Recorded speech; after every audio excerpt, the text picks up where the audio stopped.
Okay. Tim Welch, Here. Yolanda Nipsky, Here. Tamara Banks, Here. Jason Broughton, Hello. Ruby Bravo, Joe Brito, Justin Chenault, I'm prepared. Rupert Farley, Here.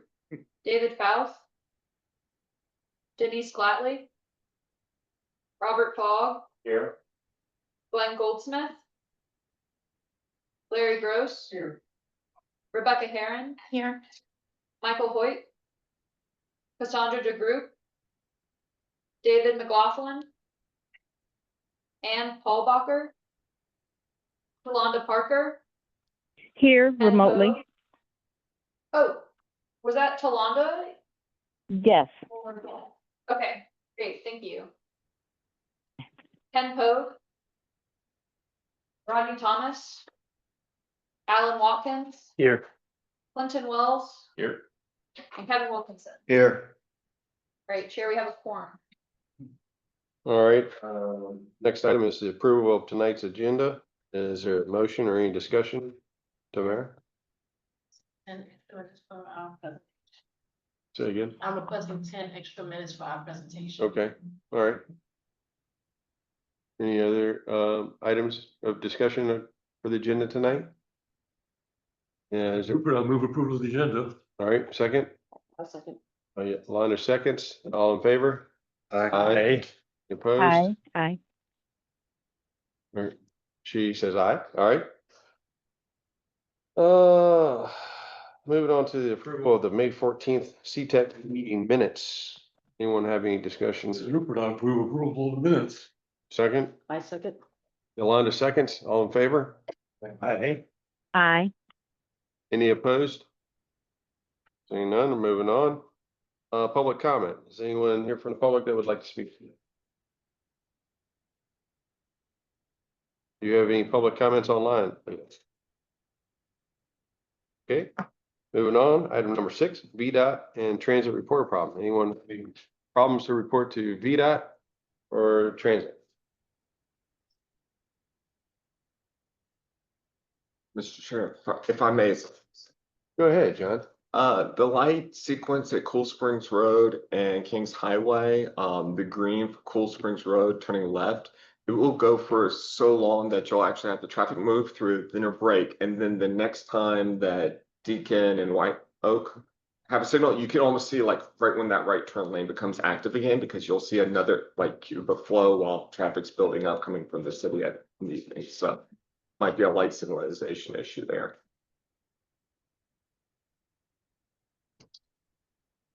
Any other problems to report to VDOT? All right, I just go over the part problem again. sure.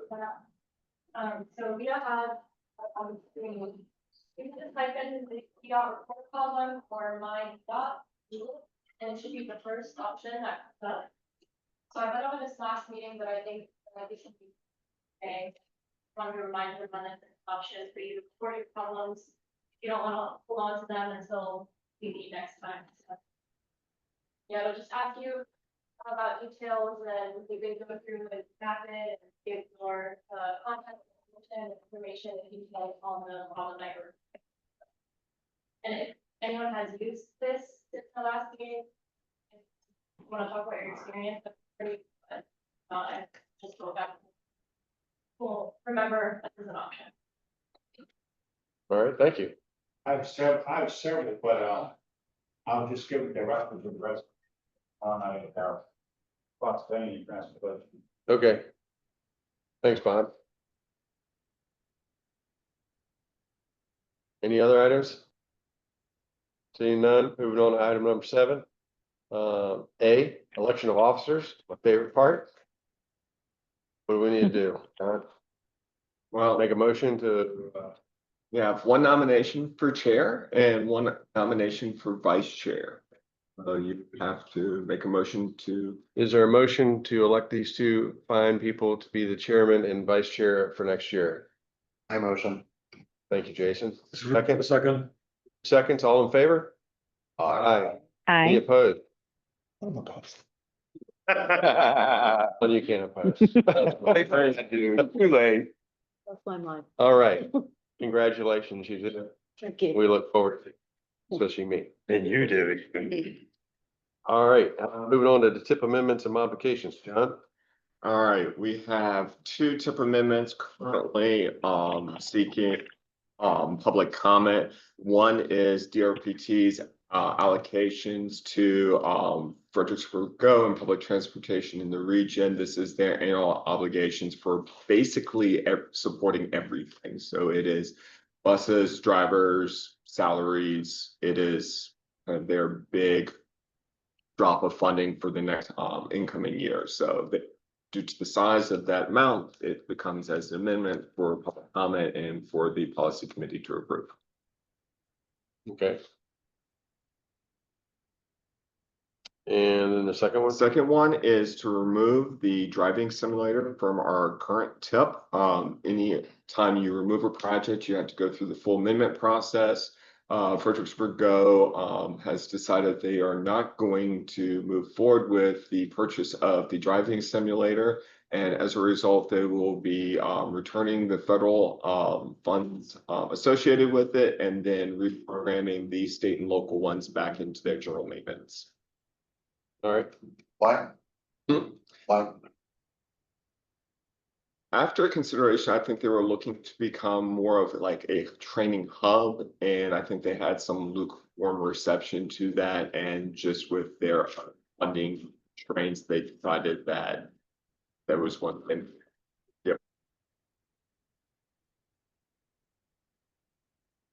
Good, we're Good.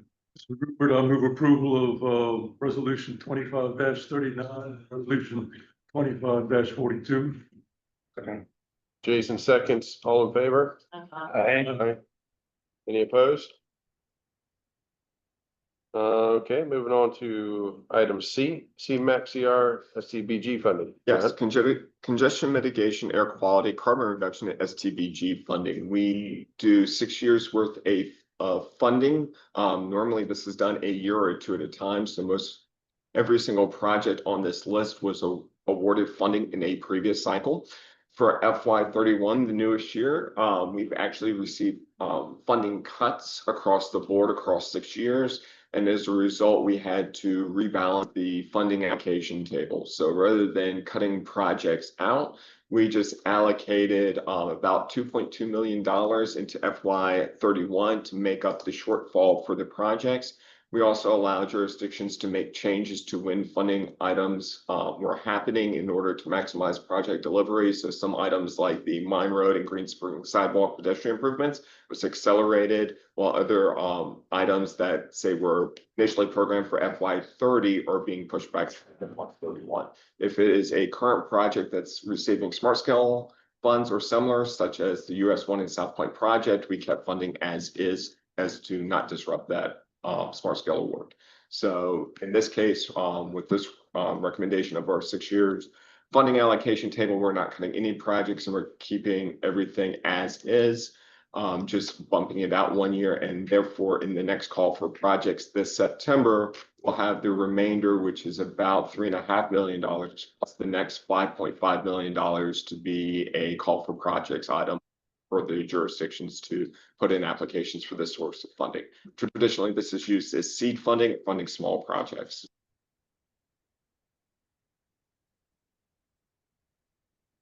Discussion? Questions? I make a motion. On South Point that you just meant, Yes. what does that look like right now as far as timeframe? Timeframe for the project?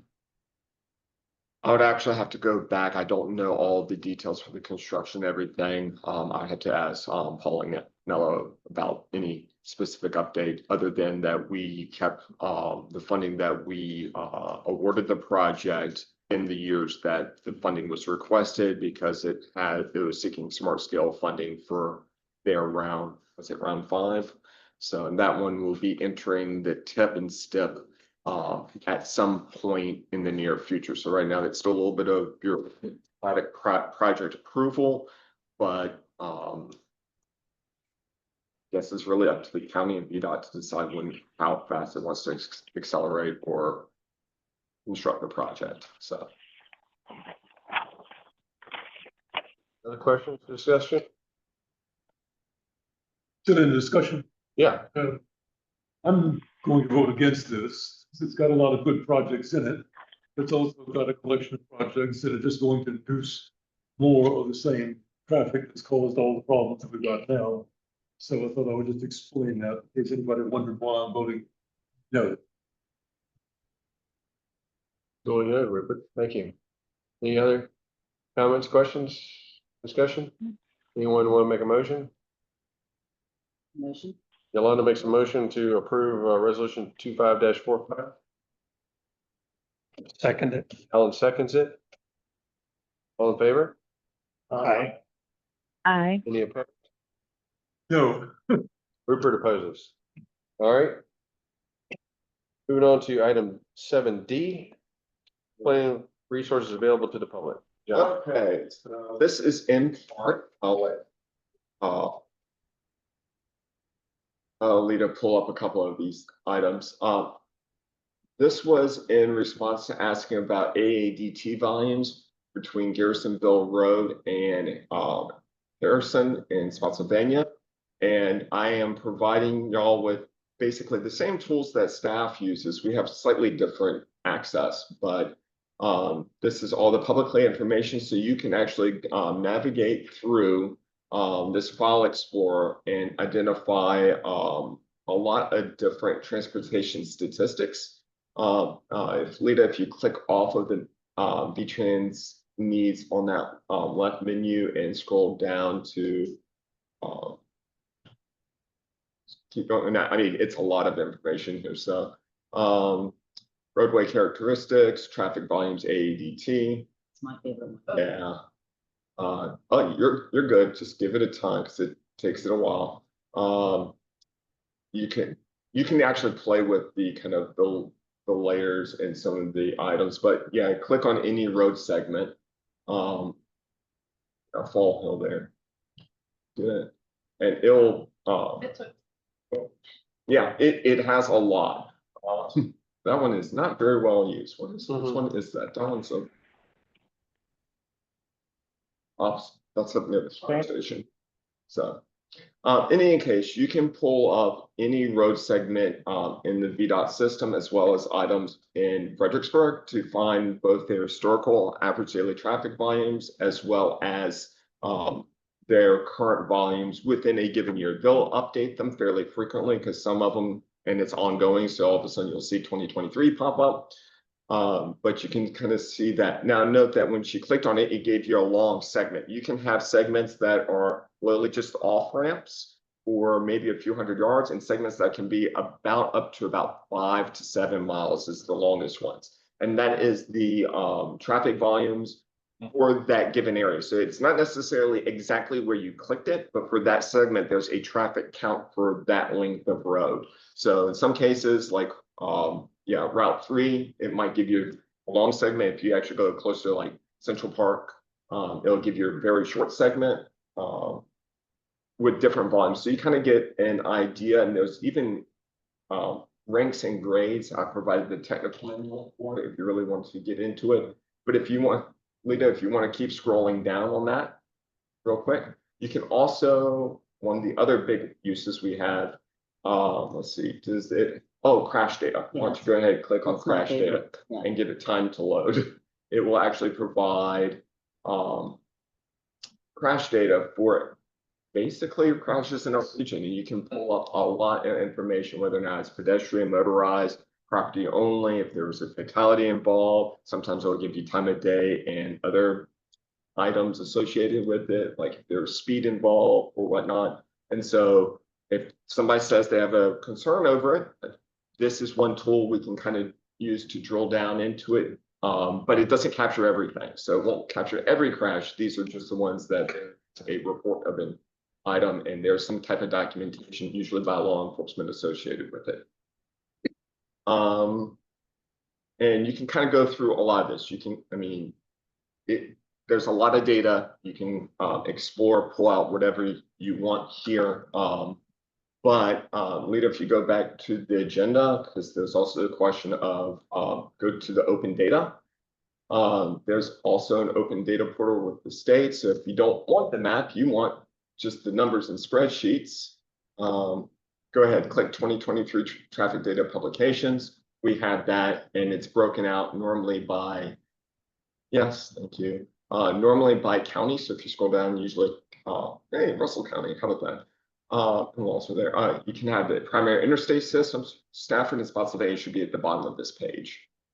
There we go, Stafford and Spotsylvania. You can click on it, and it will download the Excel file there. Just go ahead. Yeah, go ahead, click it, and it will give you for each kind of the road segment. So that map had everything kind of visualized. This is the hard data. So it'll say, click on the Excel. Yeah, there we go.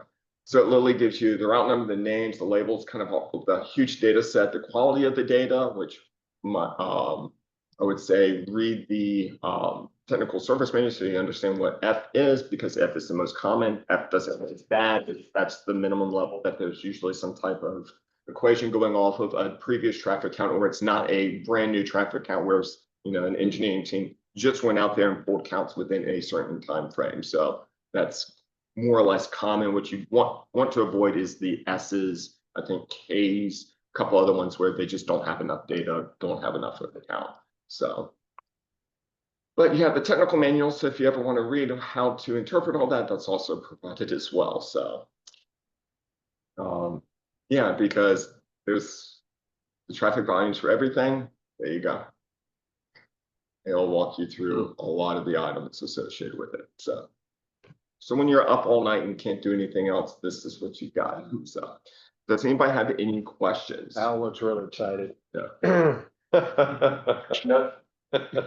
know the request was to pull all the traffic counts between Garrisonville Road and Harrison. And I was just like, I'm going to give you all the links to the spreadsheets and tools that we do, because that's a big amount of data. So I'd like to see the traffic counts on the Massaponax off ramp to Route 1. okay, we still have that. I mean, we can pull it up. I was playing with this and I didn't quite get the traffic count information right.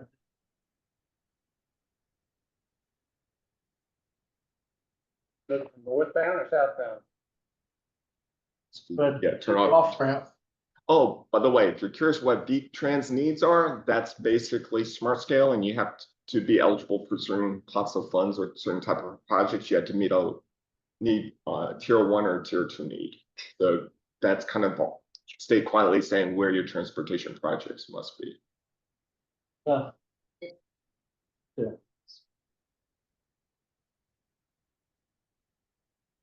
So 18,000 is actually down slightly. So Was there any improvements done that make it go down? Well, no. They just. I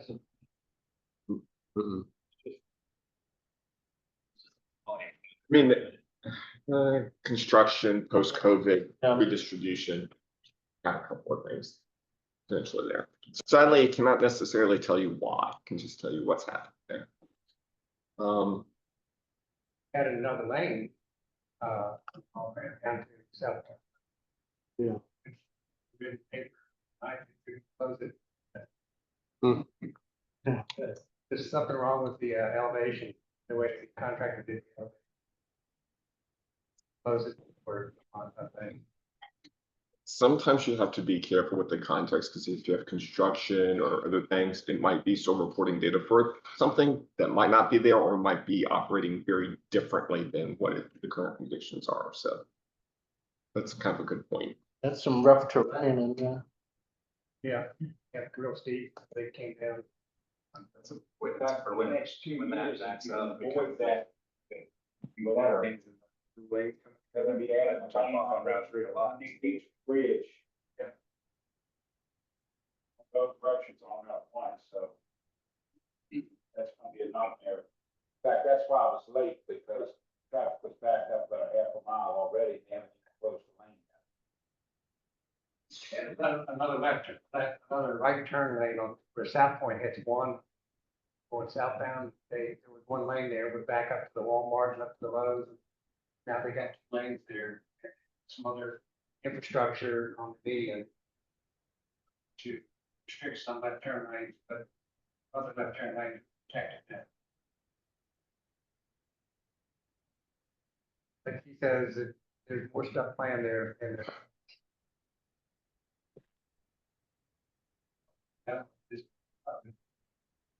That's where the clinic is.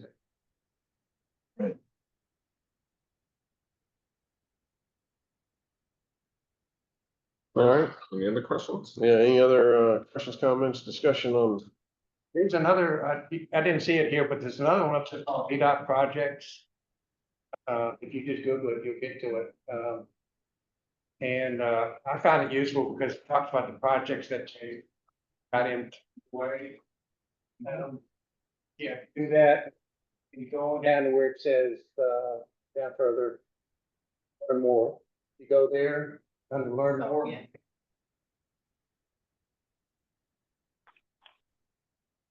And you go to Fredericksburg District and it'll total up all the projects going on in the Fredericksburg District. You click on it and get more information. That was pretty useful. V-Trans also, you can actually pull up the projects if you want to see where they. Yeah, I thought probably, but I couldn't see exactly where, so. Like, there's a lot more than that. Like, I use like V-Trans for some of the freight work. So. Like, you can dive down into that, so.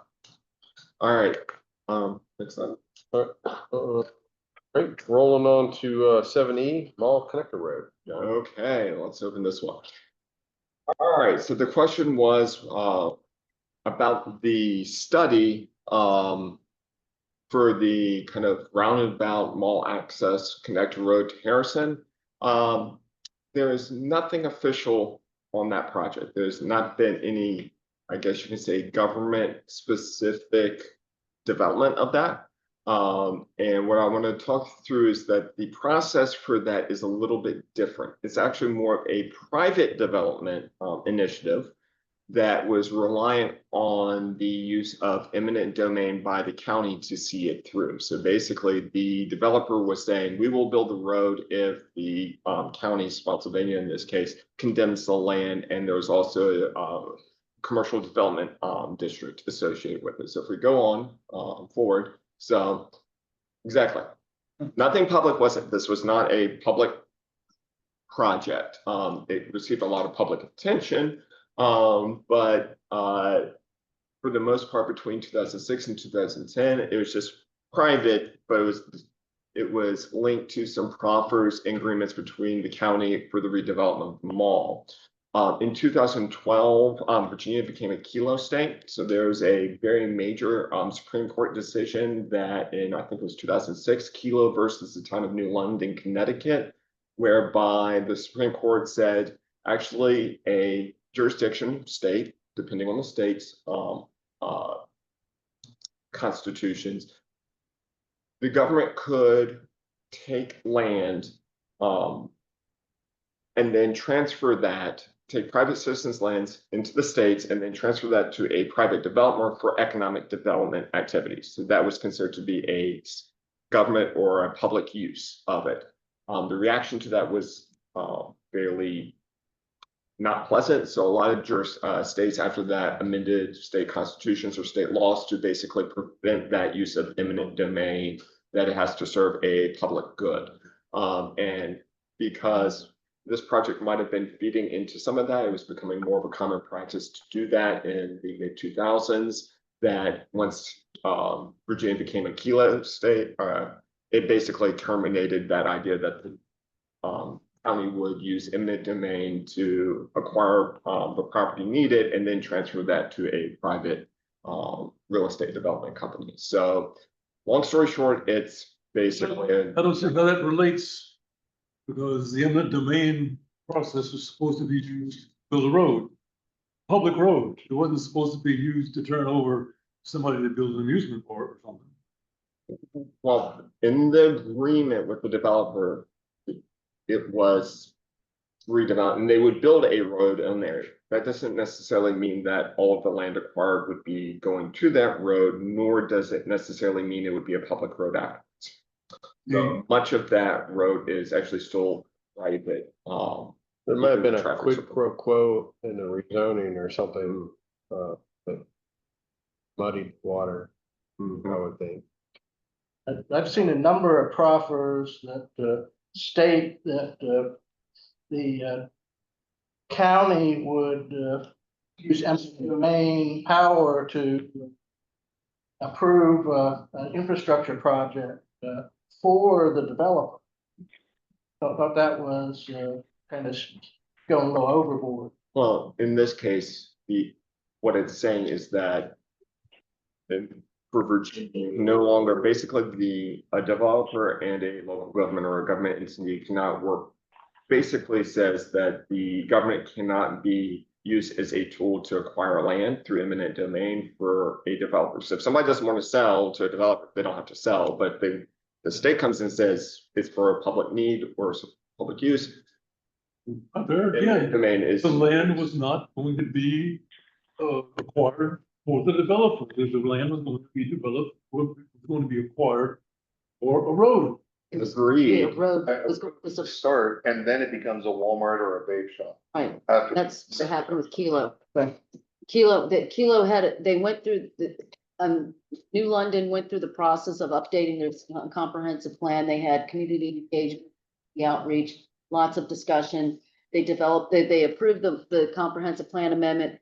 The developer came in with pretty much they would be putting in roads, putting utilities, things like that to support the economic development plan that the locality had adopted. And that's what the Supreme Court said they couldn't do. That yes, it's only a road, but the road was going to be put there to support economic development, and that was that was the plan that they had put together. So I think that's what they're. Was the road going to be put there for the economic development, or was the road going to be required by the economic developer to take care of the problem that he was going to be caused? Okay, so That's the way I was looking at it when it But happened. Rupert, here's if there's no road, then they can't get to the site, and if they have to build the road, they have to get the property, if they have to get, they have to get the road. I mean, that's the economic development, it's, you know, is it public, I mean, is it to extend water and sewer? No. It was what public health, safety, welfare was that going to? And just to back it up and try and make it a little bit more clear. Spotsylvania, if they had a line on a map somewhere, it wasn't very clear as far as making that mall connector road. The jurisdiction itself was not building the road. It was not like VDOT or Spotsylvania coming in and saying, I want to build the road. In theory, if they would have used eminent domain and say, we're building the road here and go through the process of here's our study, here's our plan, this is our need and everything, and then put the bid out to the contractors, build the road, work with VDOT, that would have been fine. The trick is the developer was saying, hey, condemn the property, sign over the land to us, and then we'll build the road. And that's basically kind of what happens because there wasn't really a public process with that. And that's the reason why I said there was no public study. If there was ever a line in the Spotsylvania comprehensive plan through that area, it's been scrubbed from the records, and I'm challenging it. And I've been working with former staff of Spotsylvania at the time that involved in this project, and there wasn't any real. Well, for what it's worth, what I can remember, and my memory's not the best, but this all happened when I was here. The developer got a contractor to survey the road possibilities, and the surveyor that he selected to go out and proceed surveying didn't go through the trouble of notifying any of the landowners that he was coming. And one particular landowner, especially one of the biggest ones, her name was Dale something, as I recall, pitched a fit, because these guys appeared on her property surveying without any darn notice. And she was rather well connected on the Spotsylvania Board of Supervisors, and that's all I can remember. Yeah, I think that's a big part of it. Another thing was in, I think it was 2009 or 2010, Spotsylvania got awarded stimulus money to widen Route 3. So it kind of took the pressure off of the road, the Mall Road, and they moved to that. And for many different reasons, they decided to get rid of the Mall Road. But in 2021, I remember we were having a presentation on the history of the river crossings and stuff. And I asked the man here from VDOT, I don't remember his name, but I asked him about the Mall Road, and he says, yeah, we have plans all drawn up for it. If you want a copy of it, you could get it. And I wish I would have got a copy. But that, Is there a particular reason why we're in a graveyard? Something that's been dead since 2013? And what's the point of the discussion? It's dead. You just showed it. Those are information requests for the plan, so I'm just saying, they aren't any, it's private.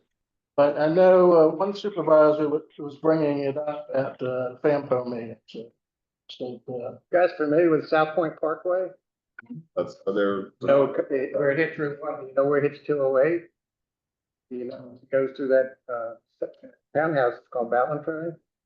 There used to be townhouses there. Right. And they got moved and the road went through there. Yep. And the developer built the road. I'm not sure how they did plan. Yeah, it comes down to a point of, like, if the donor requires the land through private development means, they can build a road and transfer it into it. It's basically what this was the developer was trying to use the county to use its governmental powers of eminent domain to force the sale or condemnation of property in order to transfer it to the developer, build the road or the site. That is now prohibited. So you can buy it, but if, say, a property owner doesn't want to sell it, to a private developer, there's nothing that private developer can do, and nor could this jurisdiction force that person to sell for that reason, unless the jurisdiction itself, the government entity in this case, is the one who's actually building it. So at that point in time, the developer is off the hook for building a road, and most jurisdictions probably wouldn't want to relinquish that cost. Sounds like the biggest consideration is who's the impetus for the road. But the county had a plan for the road, is that accurate? If the county had a plan for the road and then puts out bids for somebody to do it at their expense as part of a larger project, something that they could do it. I just want. Yeah, that's fine. The trick was the county, to my knowledge, Yeah, of somebody what was I fixing a problem that didn't exist. I'll build you a road that you don't need. Just give me the land. So John, just a real quick question. In 2012, Kilo, did the state actually adopt a legislation about Kilo? Yes. So that's pretty strong. Yes. Okay, thank you. Any other discussion on this item? The first thing it said up there, Scotty Dunn. Intersection, right at the intersection, Route 3. There's been no study done on that. You don't know what the effect of that would be on Route 3 and interchange there, is that true? There was probably like a traffic impact study with the mall redevelopment and kind of items in, but as far as the impact of that mall connector road, I don't think that was ever formalized in And it any was done, capacity. that was done almost 20 years ago, Yep, behind which things in closed the doors. last 20 years coming out of the mall have changed dramatically. Well, see, the road from Route 3 back to the traffic circle at the back of the mall is still private. It's never been taken in a state system because there's some serious issues there. There's a corrugated metal pipe that goes the entire from I-95 all the way over to where Otani is, that you could fit this room in, and it's completely rusted out. And people have called me to go look at trying to fix it, and I just shake my head and walk away because it's 30 foot in the ground, and it's a nightmare. And that's the reason that road's never been accepted in the state system. And then there's something else with that mall thing. Oh, that's the biggest issue. In fact, Marcy Parker mentioned that the last policy meeting. Yeah, and VDOT, from at least the news articles, was not supportive of the Harrison Road connector. They were very defensive over the Route 3 interchange, and they were concerned with traffic volumes coming through there. So. Be nice to have that. But, all right, moving on. Next item, Okay. Staff reports. Yeah. Well, the first thing for staff reports, as with CTAC, chair always kind of ends their term through the end of June. But staff would actually like to present Tim with a little certificate of appreciation for his leadership and his leadership roles the last couple of years. And basically just being generally awesome, even in the policy committee and being patient with me. So we got you just a little certificate of appreciation. And in addition, the CTAC board themselves have gotten you, the CTAC has also gotten you a little report as well. So Thank you. I we wanted appreciate to it. say thank you, and this is our official can't staff believe- report. Can't believe Ian actually signed what you did. Yes, twice. That's not the first copy. That's it. There you go. Thank you. Thank you.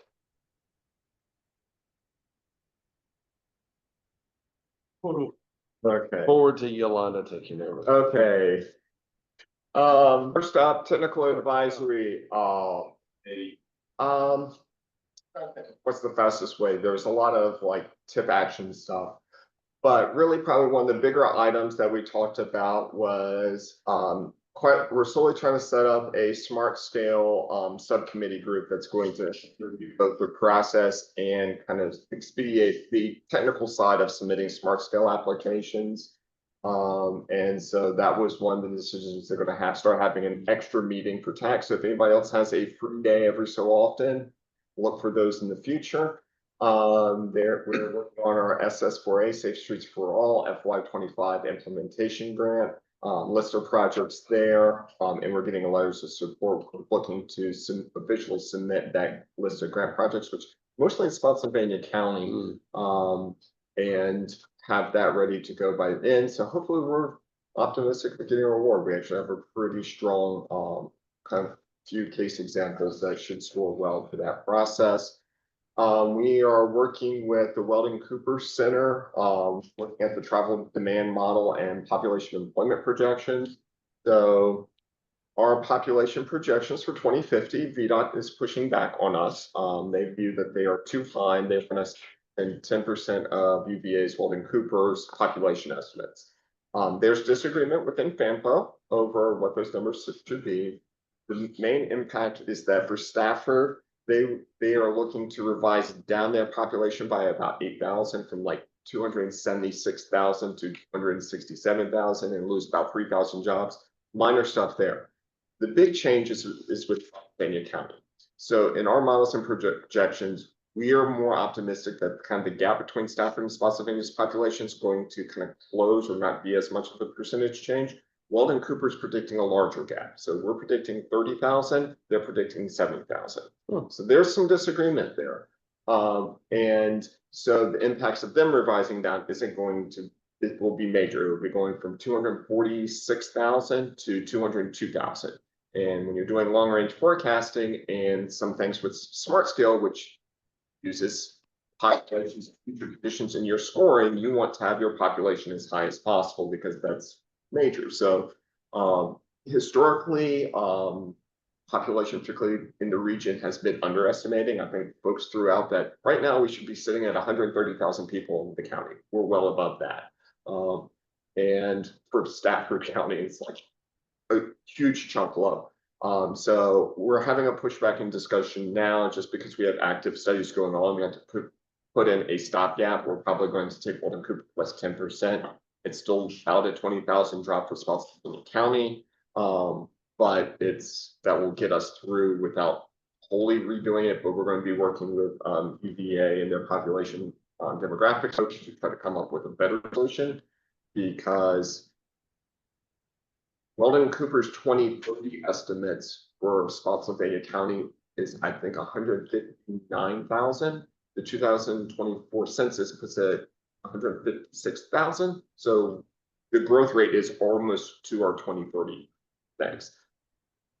Things might slow down, things change, but we're like, we think that there's undercount there, but this is something that we're going to have to work out both with jurisdiction staff as well as state VDOT and demographics folks. So we're doing that. So that's a big, that doesn't sound big, but quietly that causes a lot of ripples for a lot of different things.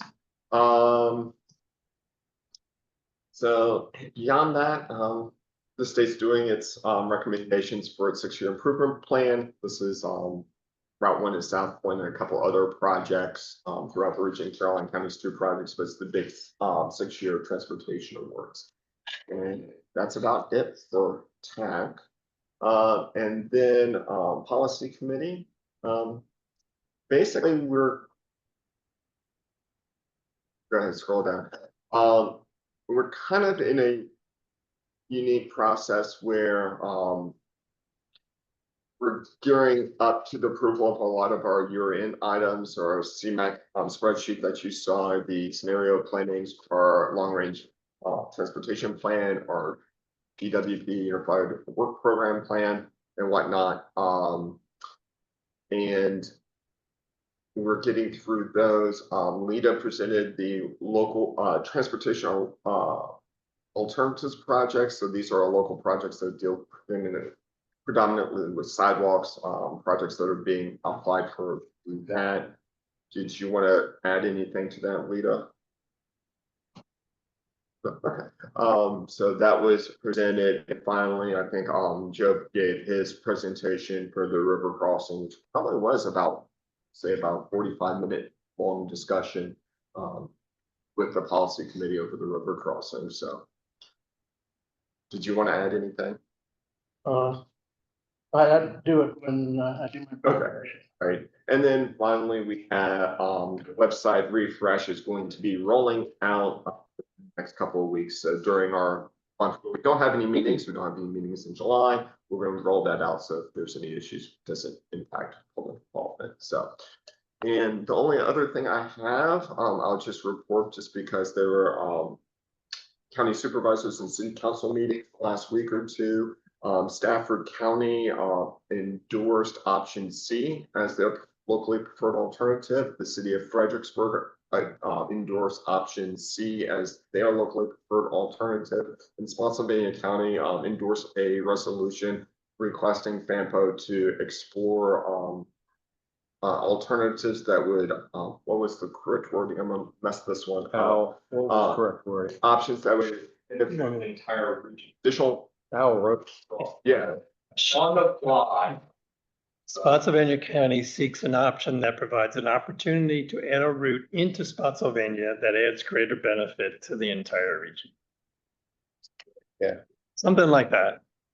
So the next PC meeting will be taking action on that just came out. Their discussion over that. We're concerned.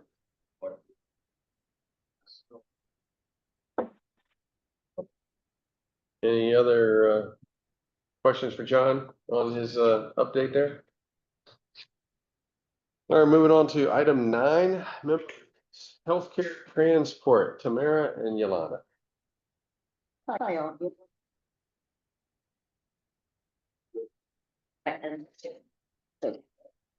So today we're here to talk about healthcare and Tamara and I have been talking about this for several months. 9 and so.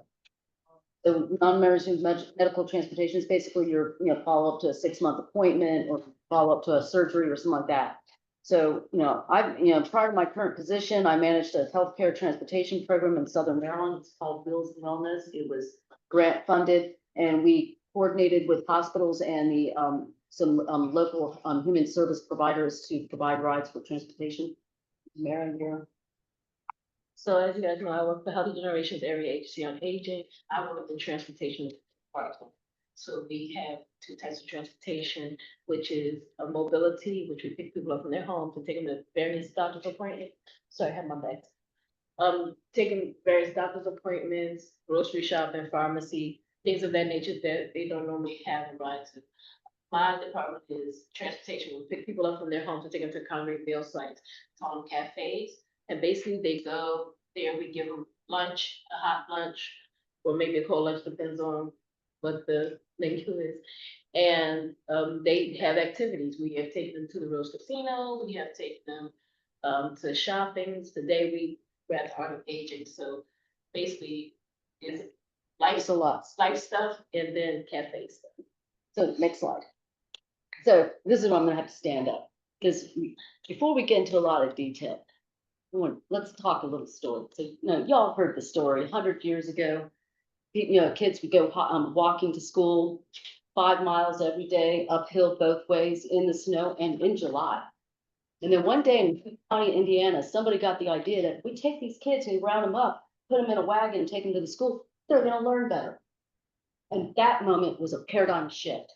And that was what created the modern day school bus, which is a completely, totally an American invention. No one else has American school buses. So what we're talking today is another paradigm shift, but not for education, but for healthcare. Because just like the educators in Wayne County, Indiana, healthcare providers know that if they can make sure that their patients get their follow-up care, and get to their recurring appointments every year, they will get healthier sooner, quicker, and they'll stay healthier longer. And people will get healthcare because if they don't, they end up in the emergency.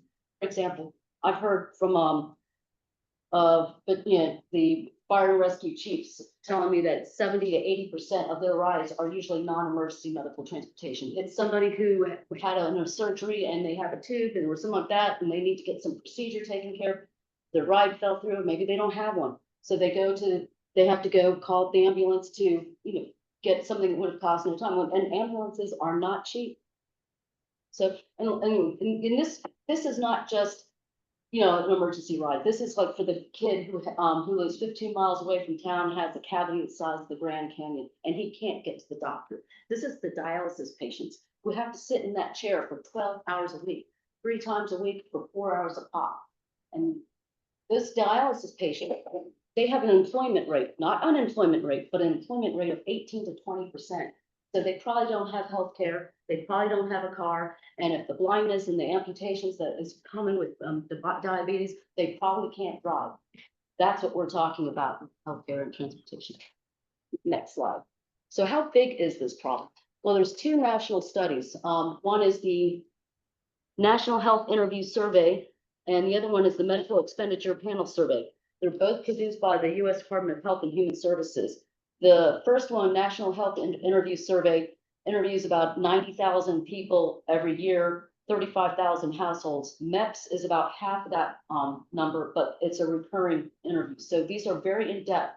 These 2 surveys demonstrate that at least 1.21% to 1.33% of the population will miss at least one non-emergency medical transportation.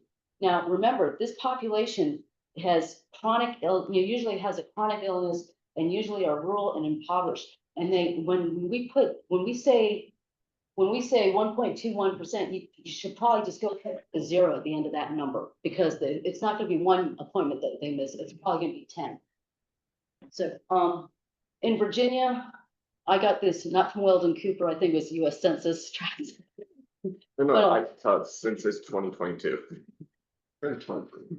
You better statistics than me. But in Virginia, patients, we have 106, we can estimate based on these numbers, about 106,000 people to 117 patients will miss at least one. And again, put a 0 at the end of that.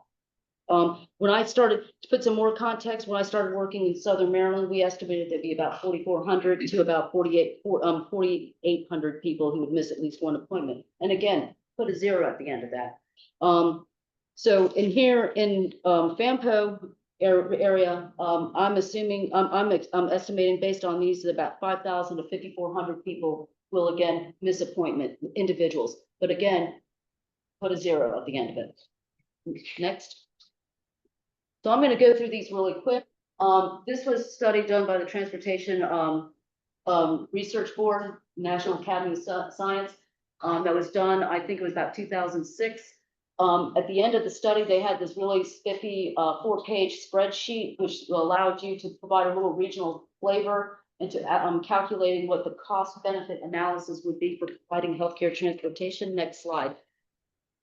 Before I started my program in Southern Maryland, we estimated, and here's the sheets that we used, about $6.30 of return on investment for every dollar invested.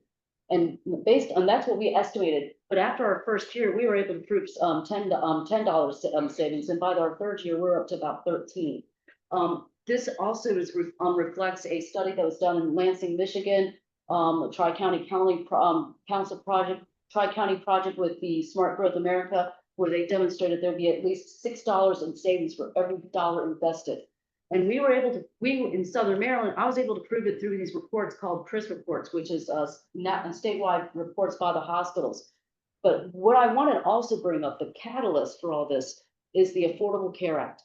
Because the Affordable Care Act has a provision in it that says that if you have a patient who you admit into the hospital and then you release them and they get returned back to that hospital for something that's related to it, then that hospital will be penalized.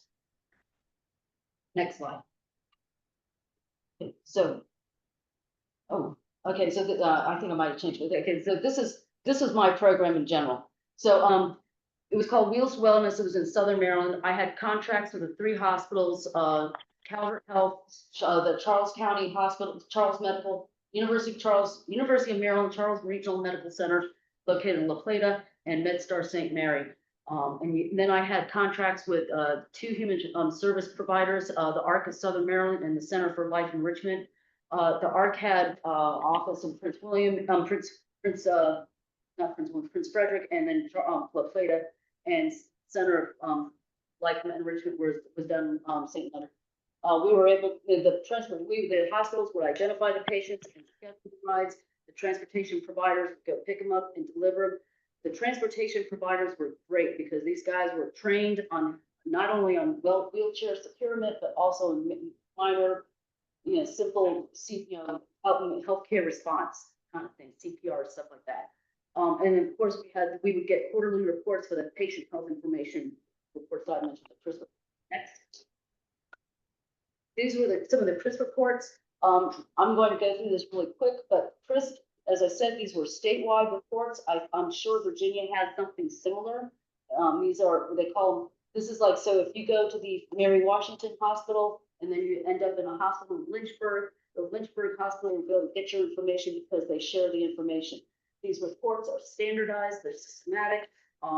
They're available throughout the state. It was shared data, as I said, it was available everywhere. And it was, and the reports were already built, so we didn't have to reinvent the wheel. And these reports, as you can see, I'm just going to go through it real quick. These were, they specifically called out for hospital charges. And here's this one example. I'm going to put in real simple terms. Blue line was the pre-hospital cost. The orange line was the post. And these were pre-post reports. Right-centered, which means that you go like, you pick this date, you go 3 months here, and then you go 3 months here. I'm spelling it out really simple because I've got a simple mind here. But then you go 6 months here and 6 months there, and then they compare 3 months here and then compare the cost here to here. And we were able to prove significant savings based on these reports. Next slide. So here's just a quick summary. I'm not going through the details. Just remember, big blue line is pre, short little red orange line is post. And that gives you a taste. And here's the post cost savings I have here in percentage. I'd like to point out that usually we would see the biggest savings at the beginning, the first month, because someone would usually have an event, heart attack, or something like that. Then, so their hospital charges are going to be huge. And then they have to, it goes, and you can see it steadily drop down. But if you don't catch and make sure that they are on that downward trend, they have another event, then it just, ratchets it up some more.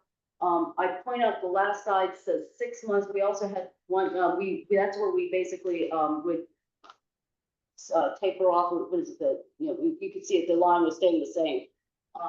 Usually after even a year, we'd see savings of at least 1.5% up to 5% even for our long-term dialysis patients. Next. So just real quick, I did this for 4 years. In my last year, I started talking to my hospital people and we said, you know what, we need to take this on the road. We had 3 roundtable meetings. The first one was in Cambridge, second one was in western part of the state, and the third one is in Annapolis. I wrote a report based on that, and then we got legislation for a pilot project for rural healthcare transportation, and there it is. And now, no, next slide. Okay, so in Virginia, I mentioned earlier the hospitals, the readmission rates and how they're incentivized. That's the provision, that first top one, which is the one that talks about that. You can see that it is the readmissions within 6 to 30 days of discharge shall be paid at 50%. Hospitals do not like that. But there's some other healthcare transportation efforts. JLARC did a report, and in the last couple of years, the General Assembly has been approving this year was called HB 1827, which was to be able to modify comprehensive plans to research the social determinants of health, access to transportation, access for healthcare, transportation, healthcare would fall underneath that. Unfortunately, look at it. Next.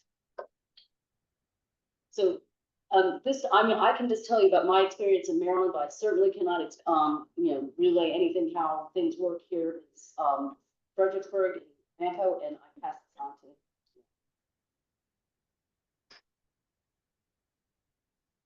Okay, good evening, everybody. So, we hear a lot of talk about microtransit and micromobility. Micromobility is a new term. Micromobility basically means there's transportation that's not supported by Fred Transit. Now, I'm not calling out Fred Transit, that's our system here, the Go Bus. Micromobility is your biking, your hiking, your trails, your bicycles, taxis, rideshare services. Those are things that are not paid for by public transit system. Microtransit is contracted with a public entity. So that's the big difference. And when we talk about microtransit, we're talking about the cost of microtransit. There is a cost. There's no cost to ride your bike unless you get a flat.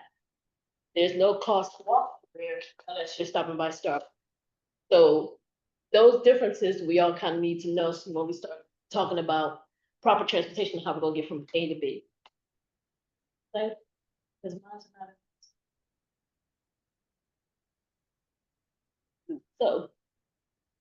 So what does it need for the connectivity?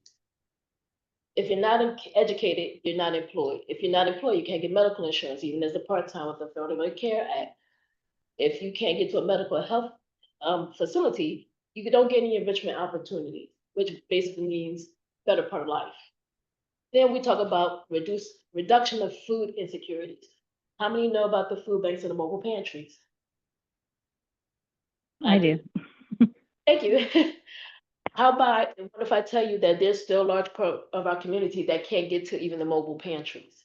There's a large part of our community that can't even get to a grocery store. How many grocery stores are in Warren County? 2. There's 2. How many people live in Caroline County that do not have basic things like a toilet? There's no telling. Because they're too far out to get to. How can transportation connect that? It can help them get jobs so they can get to things like social services, things like that we take for granted. Also, before we go, I just want to show, I mentioned the roundtable meetings. This was from the first one. We did a polling or a survey, and these were healthcare providers and transportation providers. These are the subject matter experts. And you can see that it's all connected. And this slide shows that it's like they want, of course, medical, dental were the top, behavioral health, but then they started getting to pharmacies, and then they started talking about groceries because it's all connected. You can't, you go to the doctor, he gives you a medicine. You need to get the pharmacy to get the medicine, but the pharmacy says you have to have a full stomach in order to take the medicine. Then you have to go to the grocery store. It's all connected. Sorry. And a lot of that, people going back to the doctors, basically is because they don't have the medication. And there's no way to get to them, because I don't know how far any of you guys live out, but there's places that Uber and Lyft won't go to, DoorDash won't go to, because it's too far out and there's no signal. Because we all know those are technical companies. They're not transportation. When we talk about community impact, we all come here from all sorts of life and all walks of life. We need that in order to make our communities grow. We also talk about how much does it cost to catch the bus? It's nothing. So it's no major financial issue for an user like myself who do catch the bus from time to time. Also, we talk about reducing accidents among seniors. I did a DMV study, but I couldn't pull it out. But in this area, for every 100 seniors that drive, 5 get into accidents. 1 usually is fatal because there's no bus system for them to utilize so they can go. And we all know that if you drive and you have to give up those keys, it's almost like losing a child. So again, if we have a good bus system, we have good transportation, it brings people in to live and more schools. And it also improves the current transit system. The more people that ride, they have to go out and reconfigure like they just recently did, where everybody is, how can we get them? But there's still parts of our region, like Carolina, King George, that don't have the transportation. Environmental impact, we always talking about it. I'm just learning about CMAX, so we're not gonna talk about it, but this is everything that the improvement of public transportation does. This is, oh, I'm sorry, next slide, please. So the Planning District 16 efforts, again, there's 2 major ones here, which is myself, Healthy Generations Transportation Services, and what we do. I am a travel trainer. Please feel free to call me and use me. And then we have RSCSB. They also have transportation service for their clients. And then just go back, we have information referral service, which basically if you call us and you say, hey, I need a ride, and we can't provide the ride, we usually try to find an alternative for you. Those alternatives do cost. My mom was in dialysis, and Monday, Wednesday, and Friday, it was $150 per ride per way, so you guys do the math. And she was going 3 days a week and my mom's a veteran, so they paid for it, thank God, thank you, Mom, for your service. But yeah, it's a big cost. And when we talk about insurance companies, I don't know if you ever guys, if you got Medicaid or there's somebody on Medicaid, calling that toll-free number, trying to get through to somebody. When you call us, we always answer the phone. We have a regional guy, we do share ride services, and we also got a contract with Global Cab, and myself teach people how to use public transportation. Next slide, please. Now we're gonna talk about costs. So with us, we get Section 5310 for enhanced mobility and individuals with disabilities. Basically, they give us money to help set off some of the costs. There is no cost to the end user when using mobility option. We pick them up, we take them, we bring them back home. We get monies from Mary Washington Regional Health Center and the Cancer Center. We have the Americans with Disability Act for Fred Transit, well, the Go Bus, got to go back. They could go up to 3/4 of a mile from the closest bus stop. But a lot of times, people can't even get to that 3/4 of a mile. When we look at the Medicaid, depending on where you live and the services that are available, they can get rides, but it's very, very difficult. The same with Medicare. Medicare, if you don't have a Part D, Humana, and all those other things, you can't get a ride. So we get a lot of people that call us. United Way, Ride United. We all know June 30th, there is no more United Way in our area. So all those rides that could have been given, because they used to do Lyft, they gave a voucher for Lyft and Uber, that's no longer going to be available to them as of June 30th this year. So that link, and we're going to make sure you guys get the PowerPoint. That link takes you to our DRPT, and you can see how the funding works and how it's allocated, and you will be surprised at how much, as you can see up there, other public transportation, when you say 47 million, that does not come to Healthy Generations. That actually gets split up between the whole state, every transportation company that applies for these funds. So I don't know if you heard of the child, the chip, and the chirp. No. Community health assessment, community health. It's so many acronyms, but I can give you all, and on the bottom, if you go to Mary Washington Healthcare, there is a lot of statistics. But we're talking about not just transportation for healthcare. We're talking about people that don't have cars. that gotta get back and forth to work, or go to a grocery store, things that we kind of take for granted being able to drive. But if you look at these statistics with Caroline, Fredericksburg, King George County, of how many people don't have cars, and they still need transportation. And some of these counties don't have a viable public transportation system. This is why for years I've been talking about, hey, we need to get Caroline back on board. We need to get King George back on board, because it's not about what we want, but it's what the community needs. One of them, the other one's for Stafford and Spotsylvania, which you see, the number's still just as high. Next slide. Oh, sorry, next slide, I'm sorry. I'm keeping up. It's 71% of people, let me pull this up. And I can't see from back here. People that drive to work by themselves. Why is that important? Because it's usually only one person in a car, one person in the car driving back and forth to work.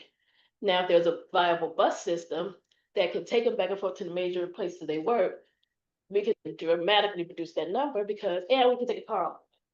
Because it is about us taking cars off the road and having a public transportation system, and not just public transportation, but a micro transit, regular transit, human resource transportation, which is where I am.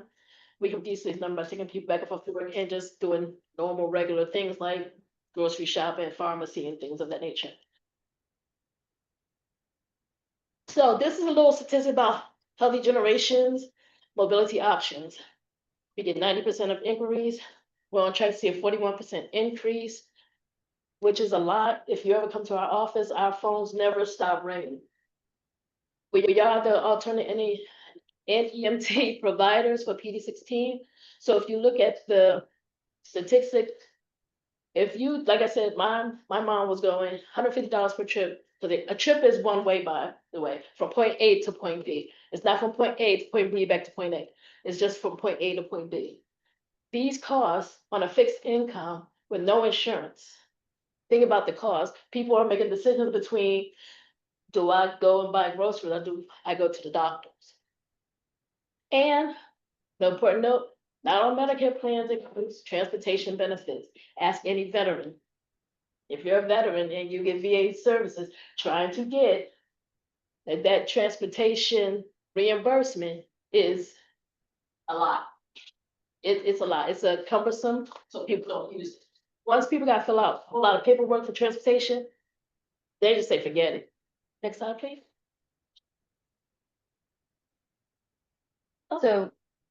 So we know that this year's next couple of years are gonna be, financially really, tough. But there is a cost benefit here with providing healthcare transportation for the whole community.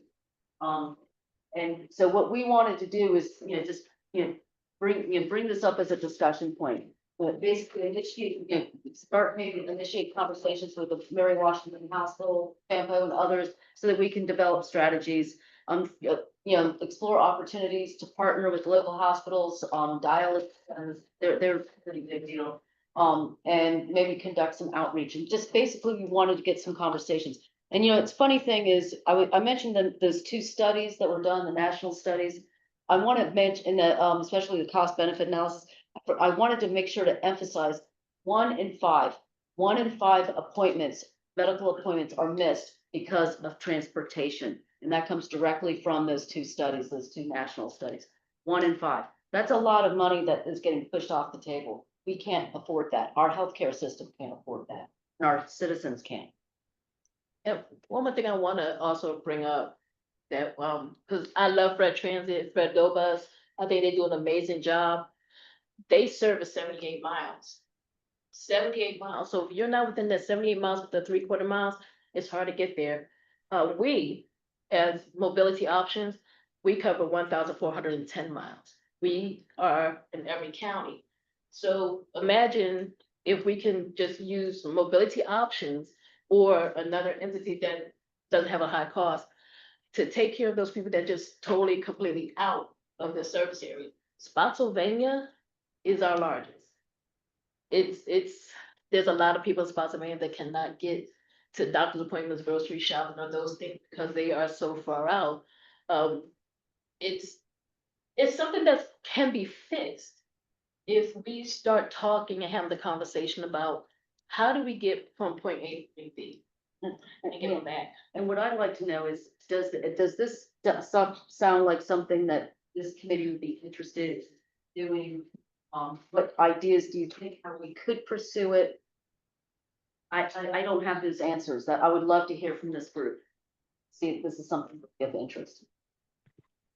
This is Talonda here remotely.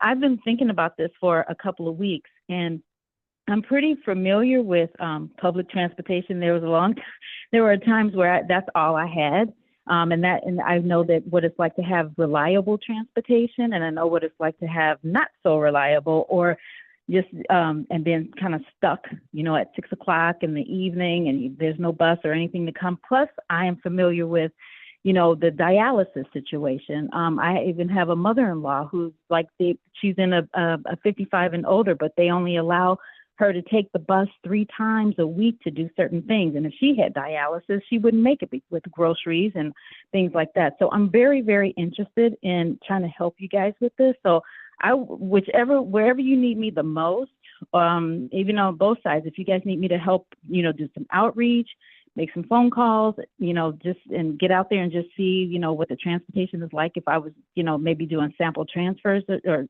transportation or something like that, I'll be more than happy to help. Well, man, thank you so much. Please feel free to give me a call. We'll get my information to you.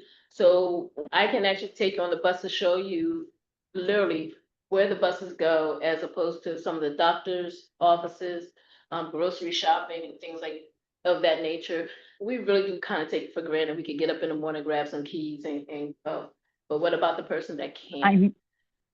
I know, like right now I'm going through a couple of things, and if I had to have somebody take me to all these appointments, I wouldn't make it, because there's no one that would be available to do that for me, So, I mean, I really feel for the non-emergency medical part of it too. So all I just need to know is how to get in contact or how to get my information to you guys so that we can connect.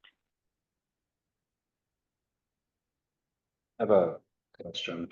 I think that this is all brilliant. This is excessively informative.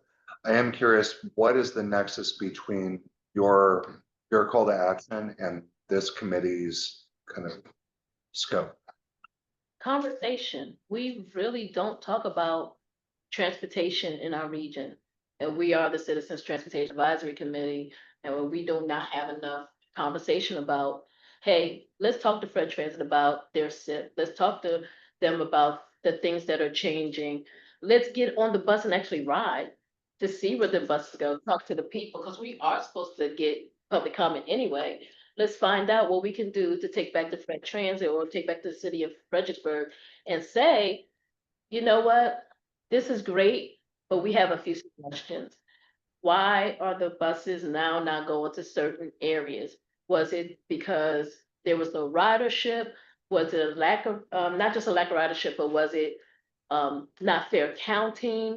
Or what was the reason? Because a lot of our 55 and older communities no longer have a bus stop there. Now, they still can get a deviation, but if you do not know how to do the deviation online, and I actually do them, if you guys call me, I can actually walk you through it. It can be cumbersome. And then we talk about, how about some of our seniors and our disabled people that don't have computers or internet, or even some as basically as a smartphone. Because I know some people still with a flip, and you're not gonna get that flip out their hand. Answer your role of what FAMPO. So we server solutions for Brad and whatnot. Those are amendments. They triggered additional public comment. These are modifications. So FAMPO is one of the forums where we direct funding for this case, Rappahannock,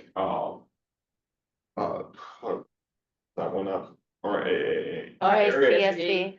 There we go. Yeah, so we direct a lot of the funding and back, oh no. There you go.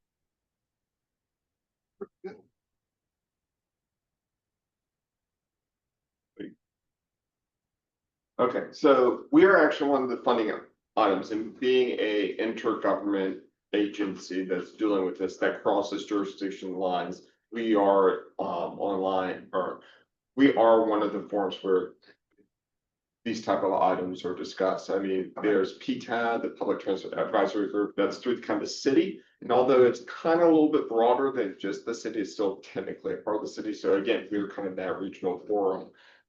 So yes. Oh, well, it would be the place to talk about whatever issues there is cross mobility, particularly within regional mobility. So there is this stuff that's going behind the scenes. It's not just say river crossings and kind of interstates. This is work that we do. So that's all I was asking. So yes, this is an appropriate place to talk about. So we would provide recommendations to FAMPO at large. And I'm looking at your CTAC, so we can go to, I mean, what's our purpose in our bylaws?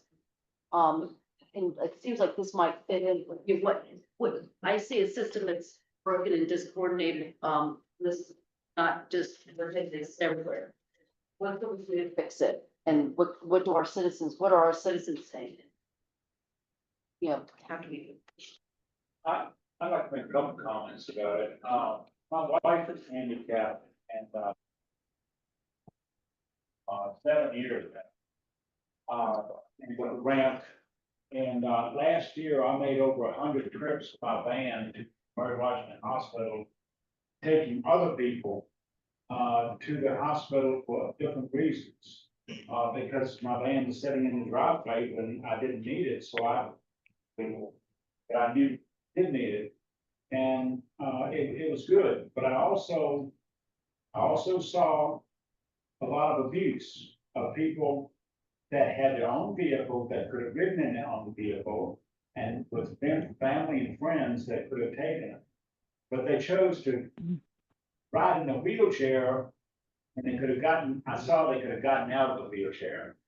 And I have compassion, but I have tremendous compassion for that. I'm also on the board for the Brisbane Homeless Shelter, so I see all that side too. So I'm helping in a lot of different directions like that. And so I see where you're coming from. It makes me wonder, where is Raxby and the area aging and all helping, where is all this coming into effect with us as far as helping us? That van, by the way, it's just a regular, mine is just a regular homeowner's Toyota Sienna van. Now it's $80,000, in case you wonder. Because it has to be taken to Arizona, cut off, the whole bottom cut off, everything done to it, in order to make it handicap accessible, the ramp and everything, all the electronics and everything put into it. And so it doesn't come cheap. So when you get in her shape, she says, you really appreciate me when we pull up and I'm able to put up that handicap symbol.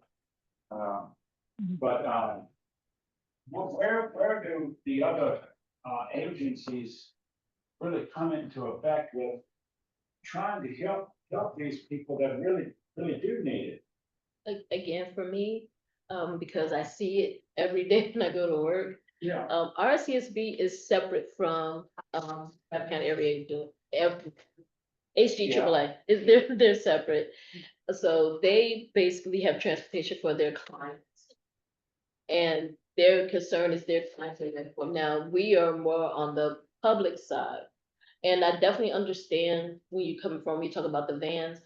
We have 2 accessible vans right now for sale. No bite at all.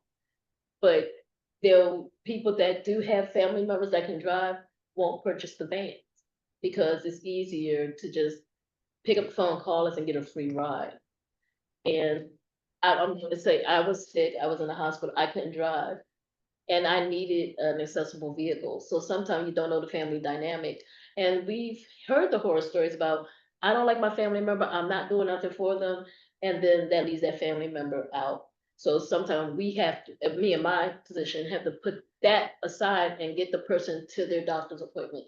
We have gone different places and there's 101 cars outside, but we're still there to pick up that person. When you say it's their clients, when a person is in need, What does it take to be their plan? So I can't speak for RSVSD, I can only speak for us. You just call us, I'm sorry, just 1 second, Elon, I'm sorry. I'm sorry. No, you're fine. So they call us, we do a quick screening of them, and then we try to accommodate the ride. A lot of the rides are not, we can't accommodate because some of them, they wanna go to Richmond, they wanna go to Charlottesville. We cannot travel outside of PD 16 because of our funding. If we could, we would be taking people back and forth to the VA because in Richmond, because we do get a lot of calls for that, or going to UVA in Charlottesville. We just don't have the capacity. We have exactly 18 drivers, and 12 of those belong to me. So if you can imagine covering all that 1,400 plus square miles with just 6 drivers, you know, and let me tell you, they're not beating down our door to be hired because it is taxing. You gotta learn wheelchair, because I do all the training for our drivers. You gotta know how to do the wheelchair and everything. Yep. You gotta, Yeah. yeah, you gotta do all the wheelchair training. We have rules by DRBT. There's a whole lot of things that a lot of us being just the public don't see. I've been in transit 25 plus years now, and it's constantly changing, constantly moving. Even the laws now with wheelchairs have just changed, and so we got to keep up with that. It's a lot. It's truly a lot. What I would say, I'm sorry for No, interrupting you. you're good. What I would emphasize is I cannot emphasize more how much the Affordable Care Act helped us out. Because suddenly the hospitals were incentivized. Suddenly their bottom line was gonna be affected because if they kicked somebody out or if they didn't do the follow-up care to that person and they ended up back in their emergency room, they were gonna pay for it. And because of that, we were able to, I had 3 separate contracts with the hospitals. We had a HIPAA, compliant program that they would find those patients there, and it's very targeted audience, population apparently in the healthcare community. I am not a healthcare person. I do not like any side of shots with blood, but it's a very targeted population. It's usually someone who's extremely poor, someone who has chronic diseases. So, I mean, and they have a comorbidity, is like diabetes and something else. Yeah. As those obesity, like lung or. COPD or something like that. Yes, the cost benefit analysis study that I referred to, and you will be able to find online. They looked at 9 conditions, and then they looked at very detailed. But that was the target, because the hospitals, the community health needs assessment plans, those are now required because of the Affordable Care Act. And those, it's when those started coming up, that's when people started realizing that the impacts of social determinants of health. That, in the healthcare community, they say that if you give me a zip code, I can tell you how old that's, you'll more likely live to be. It's that targeted, based on that. So the hospitals are incentivized. We got the HPP compliant program. They found the people, they scheduled the rides, the other folks would just come in and pick them up and drop them off. That was the best way we could do it. So I do work. So, I wanted to ask a quick question. So basically what I'm just trying to make sure that, I understand, because it's a little broken up over the phone. So is the goal to show what is needed and then we try to get funding for that? Is that how we're doing that? Like we need to show what's actually needed, what is needed, and I'm not sure how, then obviously we would need funding for that. Well, yeah, but we also I think we need to get the right people at the table and get them talk so we can figure out the best process. I don't have answers. I definitely don't. I don't even know who the players would be. But it's, and then we can come up with a plan and then we can get funding. So that's what I'm saying, is that funding is going to be tight, across the board for everything transportation for the next couple of years. I understand that, but let's get the conversation going, and then maybe in 2 or 3 years, maybe in 1 or 2 years, we can get we'll actually be able to start something moving.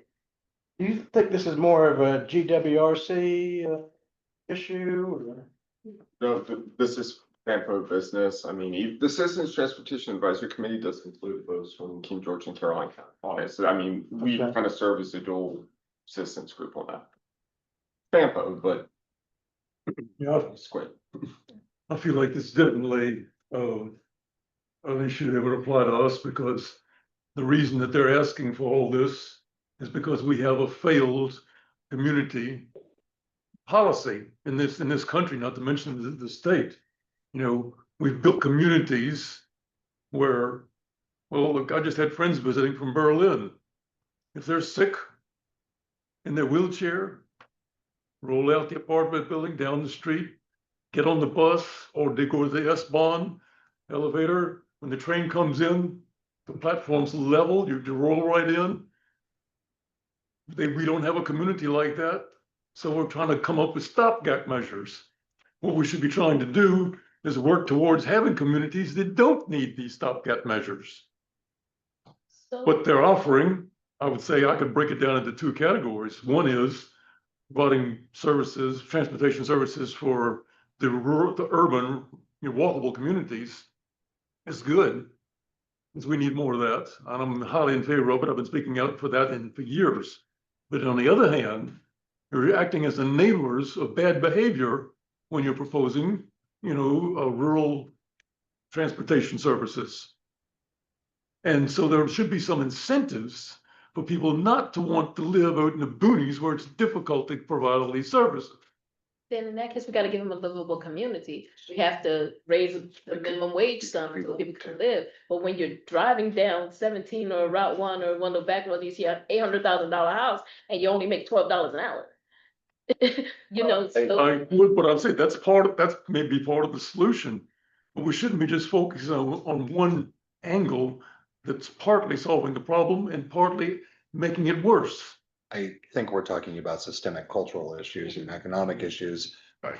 Maybe we can't tackle. But there is funding. HGAAA does receive yes, we do. funding out of HHS. I'm also on the board of directors of I prefer to call it the Rappahannock Area Agency on Aging rather than the new and improved healthy generations. But there is funding available. There is funding. There are various pots. They can take this money out. It's not as if this need is not being addressed.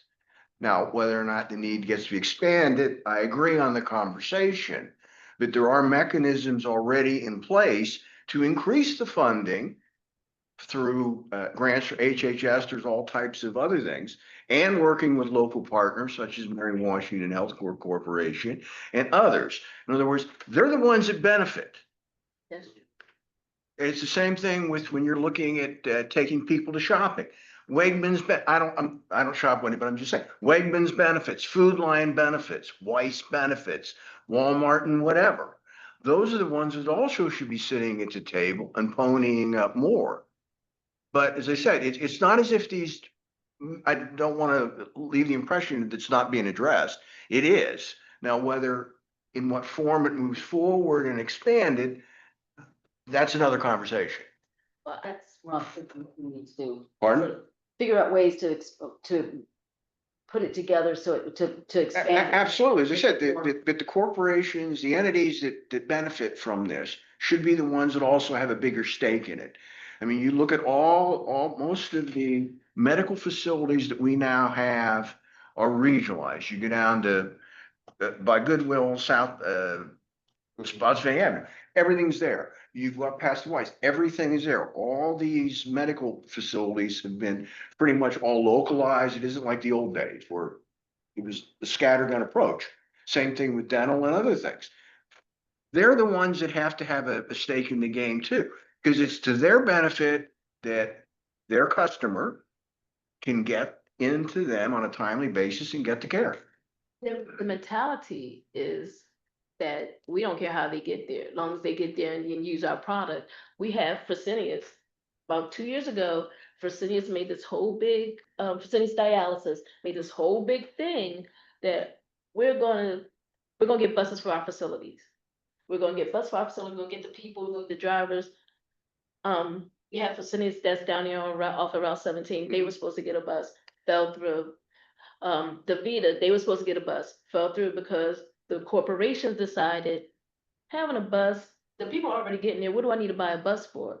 Because again, long as people get there. Geico, bus stops right at Geico. What do? When's the last time you seen a Geico ad on the side of a bus? These people don't care. We just gotta make the uncaring care.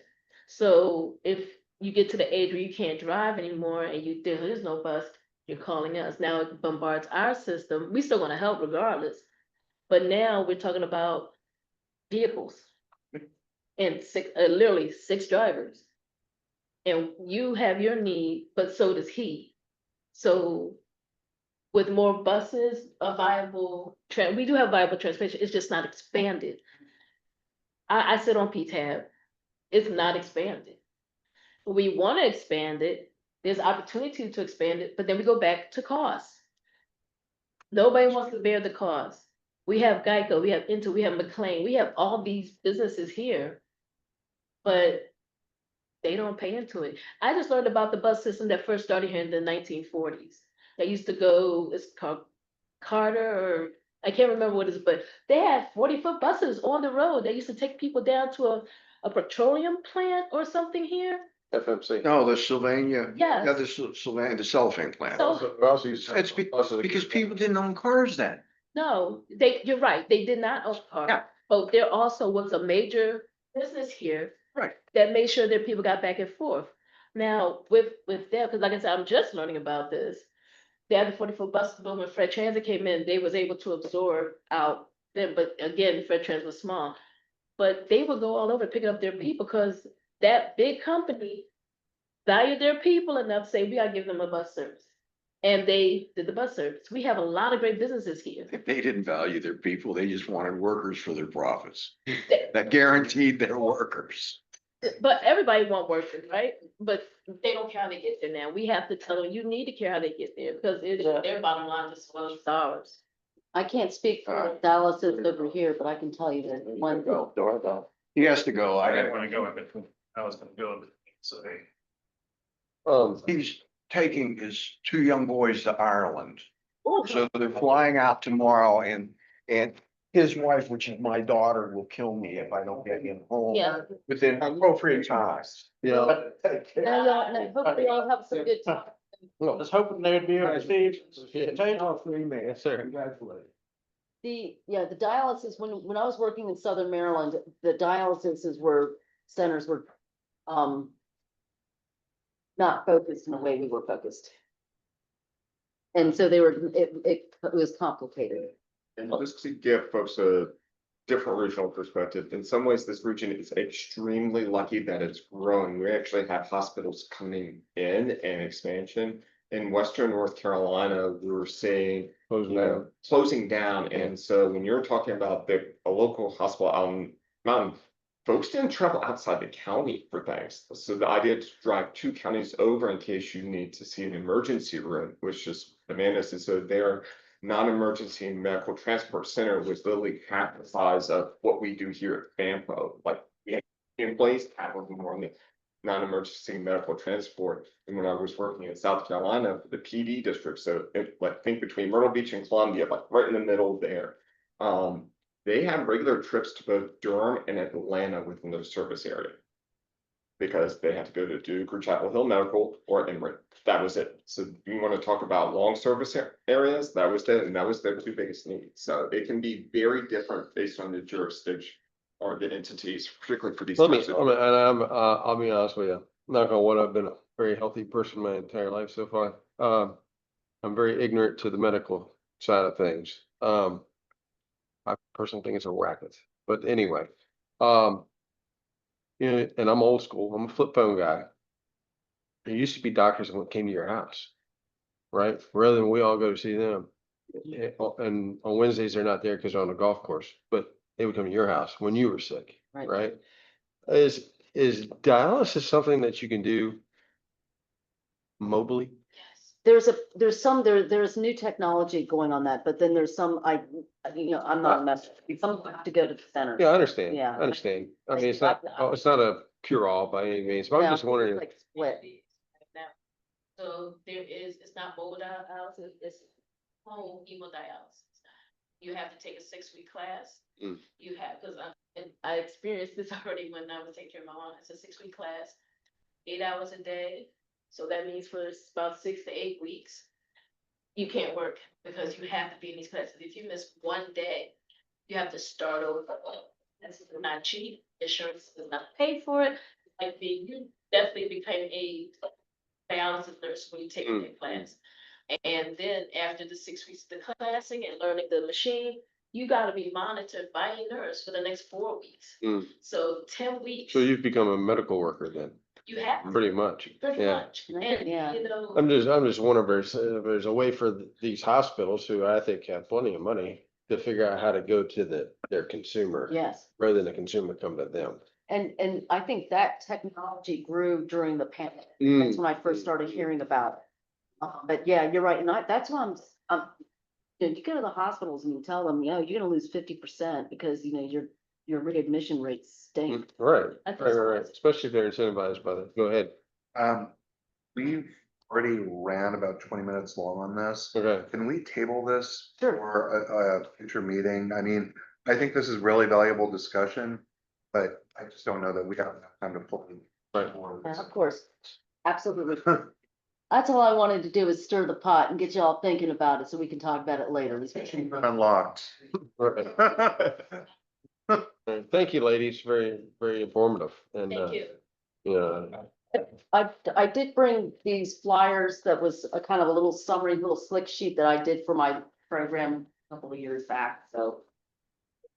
These handouts. Yeah, they're up there. All right, moving on to, Joe, CTAC Express Lane presentation. Mouse. I have a laser on it. Yeah, you push the button with the red. Right. Okay,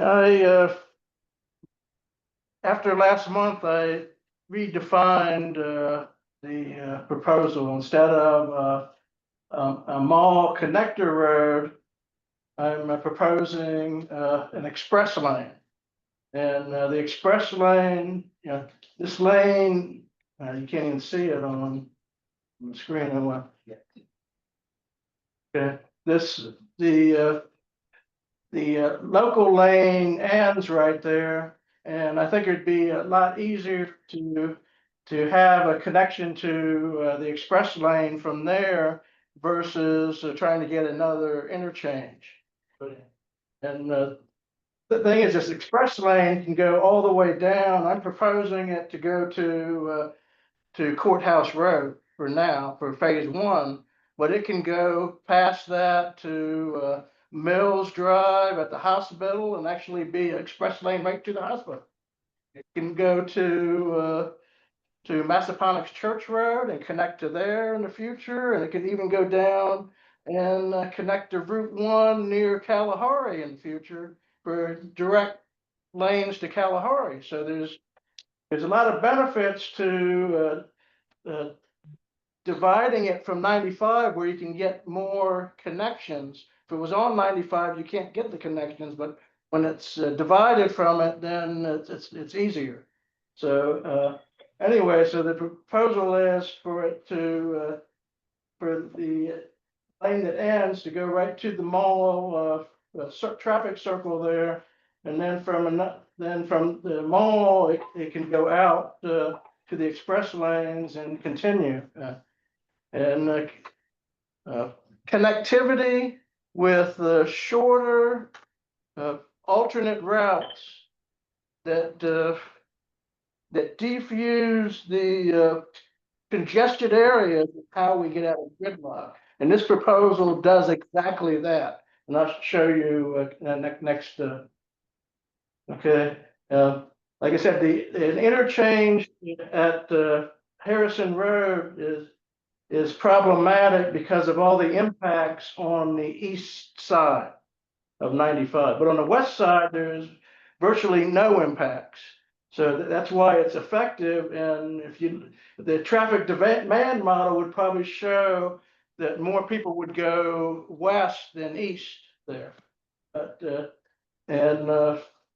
so the VCR trail would be in green, and then a proposal, two other lanes on each side of Harrison Road.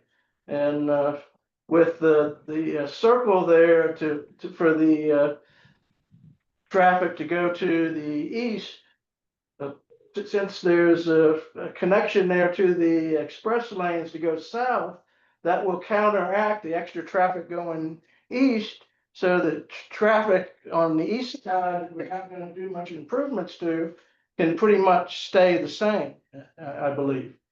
Okay, and so the express lanes would come down from 95. The first traffic light would be at the corner of Harrison Road and Salem Church Road, that intersection there.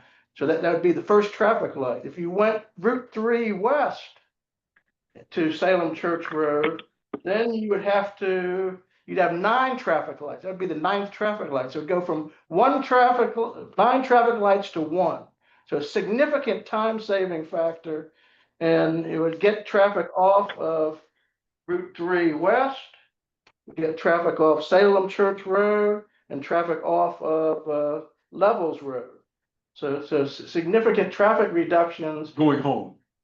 But it's one way. But the point is, it might be one way, but when you start eliminating 10,000 left turns on going into the mall, coming out of the mall, going Route 3 west, and then going to Salem Church Road, when you eliminate 10,000 left turns on Route 3, that's going to be significant time saving factor going westward. So you can adjust the traffic lights to gain more time going eastward to counteract that, and that will help mitigate it. Okay, next slide. Okay,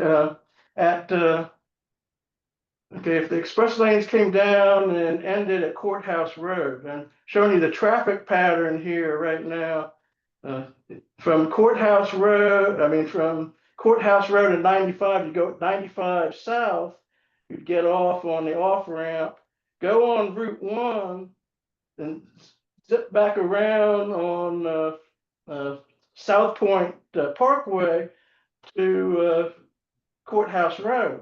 So that's an extra 2.5 mile drive. So if you've got 10,000 cars that are dumping off going right there on Courthouse Road, you just reduced the average driving by 25,000 miles, just with that one improvement. Okay, go to the next page. Okay, now, so this is the other traffic pattern coming down from that interchange, and there again, it's 2.3 miles that would go down from 95 to the ramp to Route 1. That's Route 1 right there, and then up to Lafayette, where the traffic would split up there.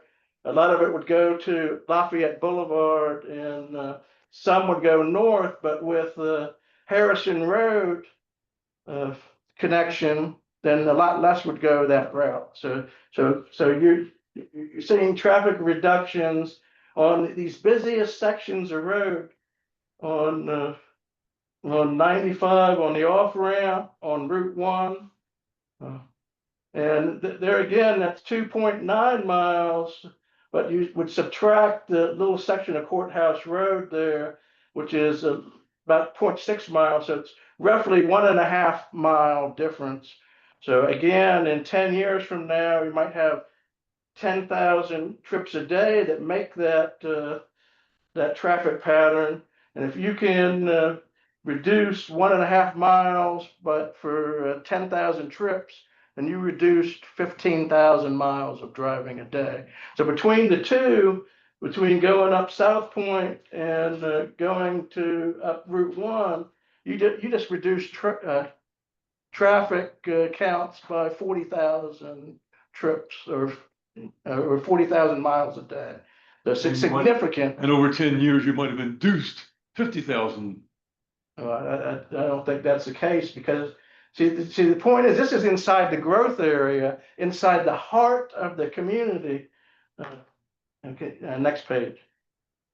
So basically we have 2 north-south roads, and we have 10 east-west roads that have to go east and west in order to go north and south. So if we can defuse the traffic on those roads, and we defuse the traffic at Route 3 interchange, defuse the traffic at the South Point interchange, then it's very significant. So you won't have all that traffic backup on 95 that gets off on at the Massaponax interchange. I mean, that traffic's backed up almost on a daily basis there, and it goes into the travel lanes on 95. Not So- anymore.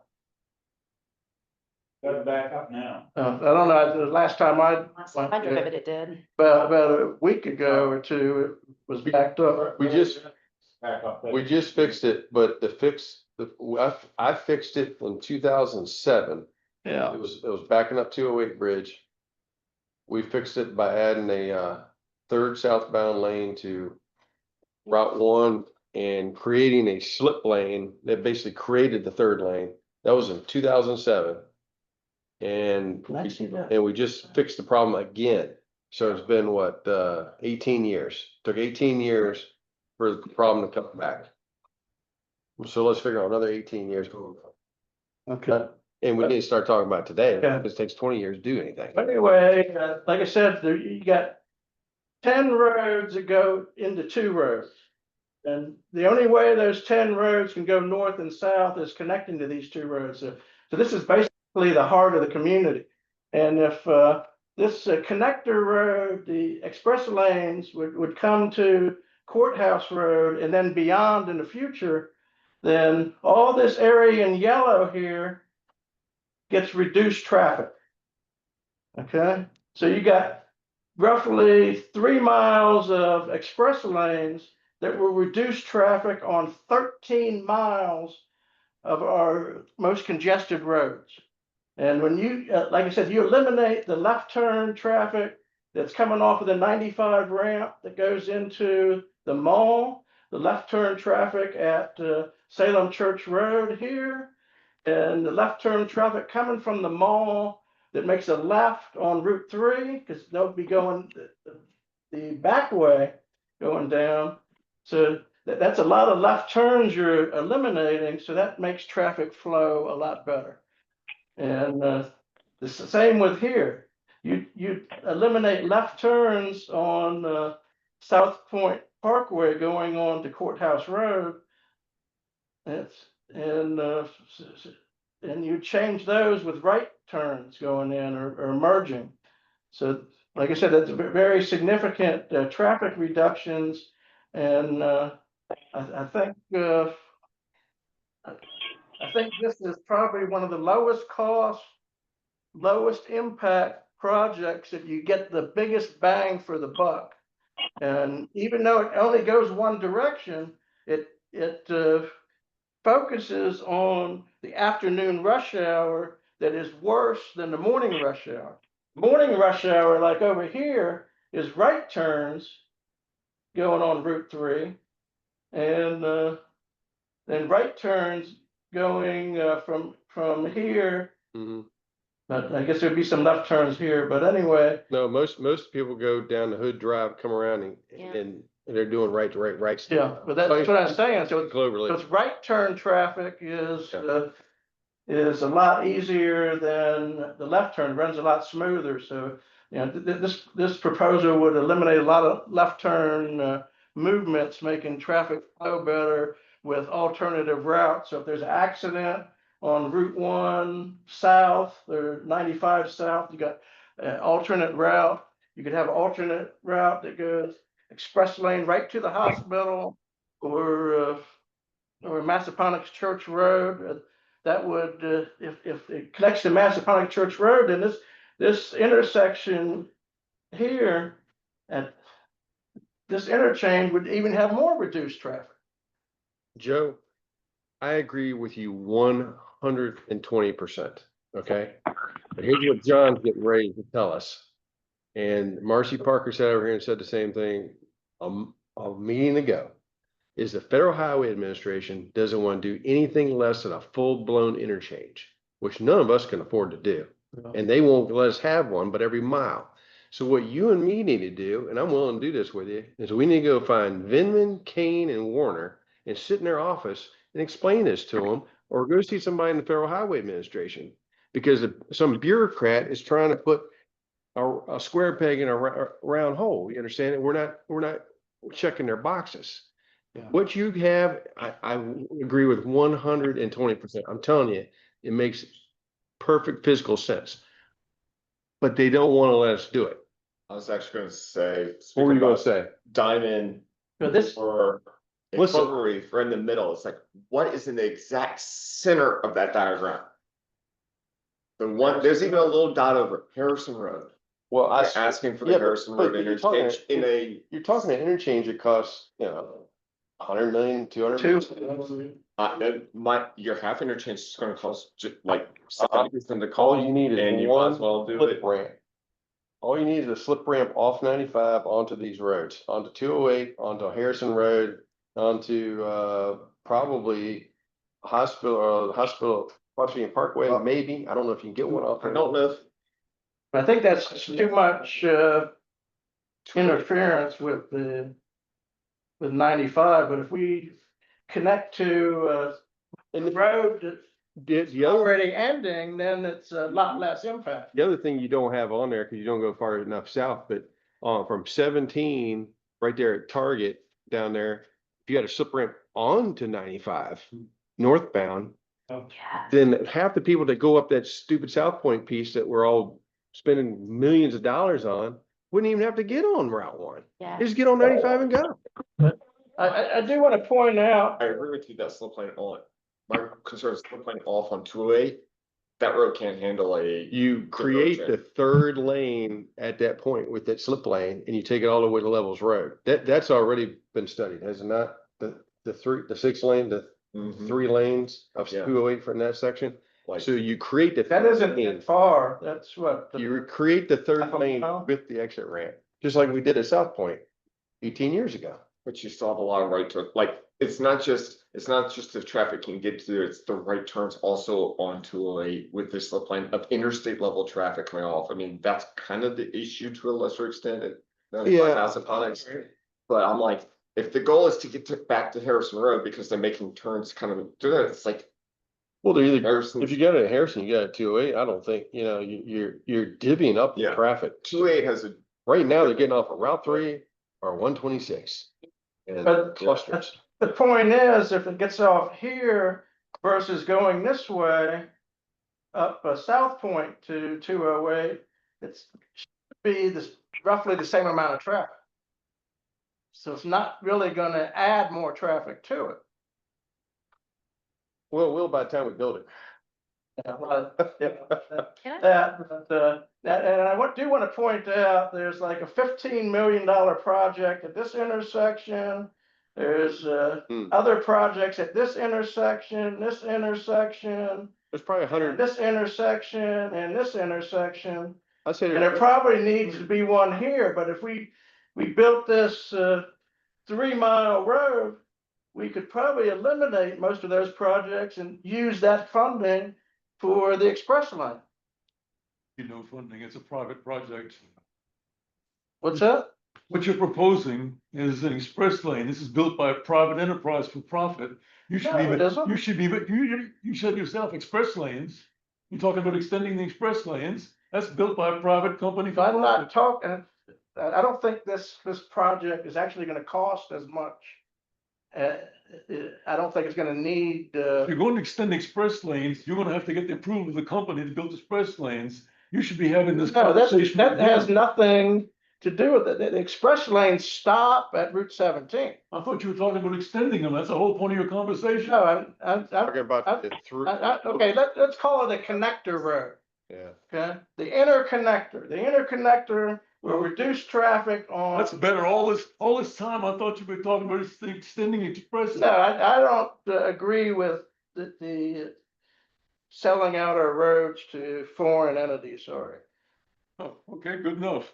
Joe, I'm Okay, Connector Road. willing to go to DC to talk about this one for you. What's that? I'm willing to go with you to DC to talk to some people about this one. Okay, Because this, and back to Yakubowski last night at Spotsylvania, says he's sick and tired of paying for I-95 improvements, local funds for I-95. It's a federal road. We shouldn't be fixing their road. We need to fix our Exactly. own roads. And we need to go up there and hammer somebody on that. I think personally. I think, so, but again, we have a new, the Trump administration is a lot easier on, for the approvals now for, Maybe there's some common sense in the highway department this week. Who knows? I think now is the time to move on it if, we're gonna move on it and with. I'm available after my chairmanship's over. Tomorrow. 17 days. But keep in touch, right, and, maybe we can do something, I get the whole traffic reduction. So where's the traffic on it? Where's the traffic not for the reduction? Where's that gonna go? I didn't quite hear that. So we're doing this for traffic. Redistribution.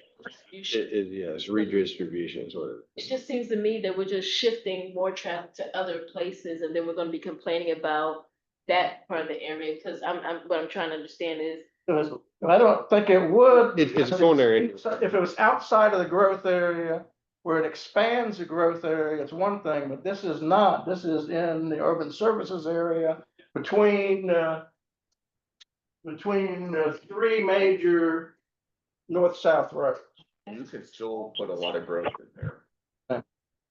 Yeah, but it's all I developed. don't think it'd be that much, but, like I said, right? The traffic coming off of 208 West should be the same amount of traffic that comes off of, 95 there at Massaponax and makes a left here, so. I don't see it the only area I believe will get more traffic would be right here, but with the connection on Harrison Road, that will help, reduce this traffic some. I like your idea, Joe. Okay, thank you. I love your. I do too. I've been preaching that idea for. Yeah, I figured love the idea. out, Somebody who drives those roads all day long. I love it. okay, well, thank you. Love it. Love it. Any other comments before we move along? Actually, what I'd like to see if we can do is get, staff to get more information on it. Maybe go to the technical committee, see what pros and cons and. Staff is gonna try, that's gonna say no to 208 here. It's too close to the interchange. In fact, they already have plenty of over in Harrison Road interchange. Oh, I know. But they're doing I it. know. And there's no way we're gonna get slip line out of the backside of the mall. Full stop. Like, I will tell you, the feds are gonna be like, nope. They're I'd trying like to to see fix the that. comparison between that and adding the Wolf stuff. Right, Because, yeah, Cost more, I honest, said the good Harrison God. Road interchange. that's 150 million. North Southbound lane. Maybe makes more sense than, I'm sorry, but. I don't necessarily disagree with that, but I'm just gonna say, I know exactly what the feds are gonna say. So. What I'm trying to do is, politically, it's gonna be hard to put an interchange there. I mean, you got a church you're dealing with, there's probably 1,000 go to that church. If they show up at a meeting, they're dead. So, I'm trying to figure out a way that we can mitigate the impacts and for it to be cheaper, because if you don't have to build, you don't have to. You have to leave it to the designers. Yeah. But I that, mean, they've come up with some good things here recently. Yeah. Uh, if you've seen how close those houses are, they can. I've been, studying it for 5 years, so this is the best solution that I could come up with. Like I said, I believe it's you get more bang for the buck because you have the connectivity factor in there, and you're focusing more on the afternoon traffic. But since the afternoon traffic's going to be less, you can change the traffic lights to accommodate going the opposite way. All right, I'd like to sum up by saying this is exactly the sort of thinking that's gotten us into this problem. I know.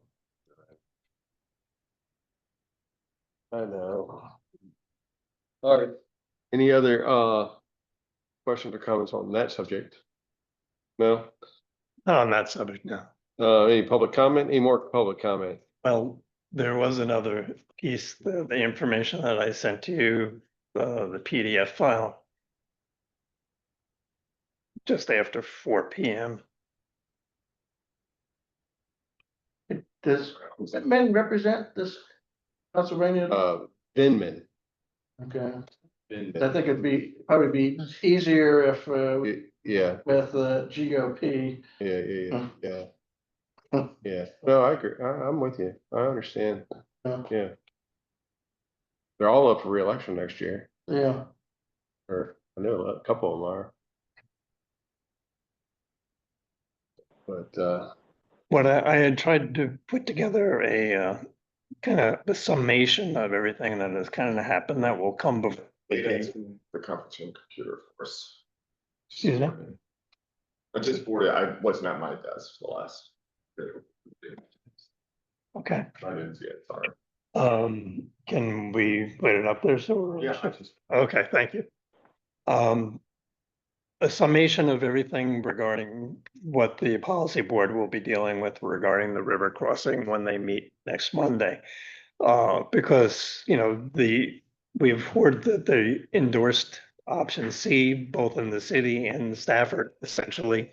But there were, you know, essentially, because there are several different option Cs, actually, I'm not sure if they're literally just going to be dealing with what was proposed by the consultant for MBIs, or obviously staff from FAMPO has created a C, and obviously we as CTAC had created an option C as well. So I tried to put together a little bit of information Actually. where you could look at them.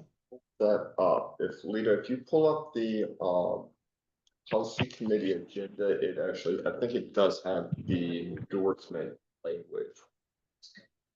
Yeah. I did attempt to print it out, but of course I only got 7 copies before my printer said, sorry, you don't think anymore. So, but I don't know, I can distribute what I had put together. You may have to share. There it is right there. But let me put it this way, if you want to have this with you when you leave, this is I'm not going to speak about it at any great length. So don't worry about that part. This very quickly is just saying that there are lines on a map and we know that they're going to be modified, but if you have the opportunity and you have the information that allows you to try to put that line on a map in a particular place, that may be better. That's one thing that you should kind of consider. Okay. Lita, if you want to go to the next one. One of the things that seems to be kind of potentially in the way winds up being the silver development. They basically have put in several different kind of pieces of information. The thing on the left, that particular map is an overlay of what the attorney for the silver company had put forth, saying that the CTAC option C was going to interfere with their projects.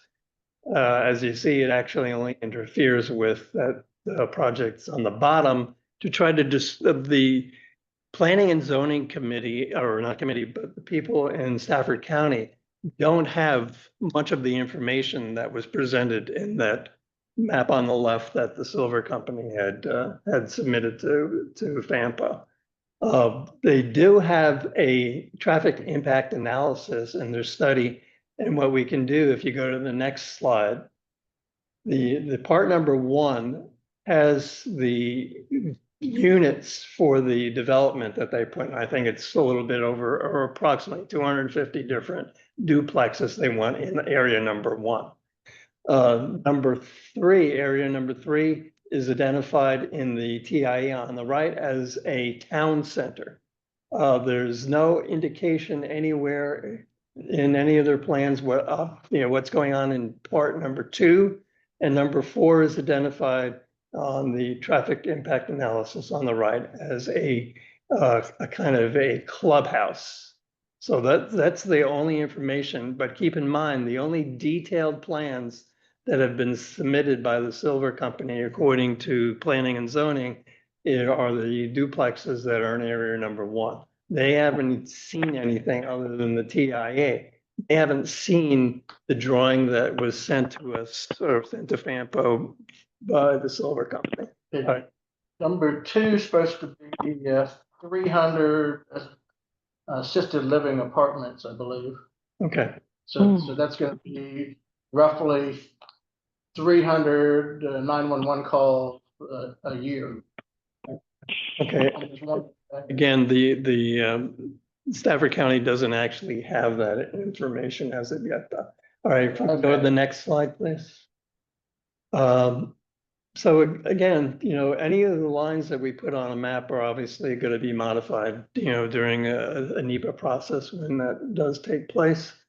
The information on the far left, I'm basically saying that since there are no detailed drawings that have actually been sent to planning and zoning at this point, it's considered just a concept right now.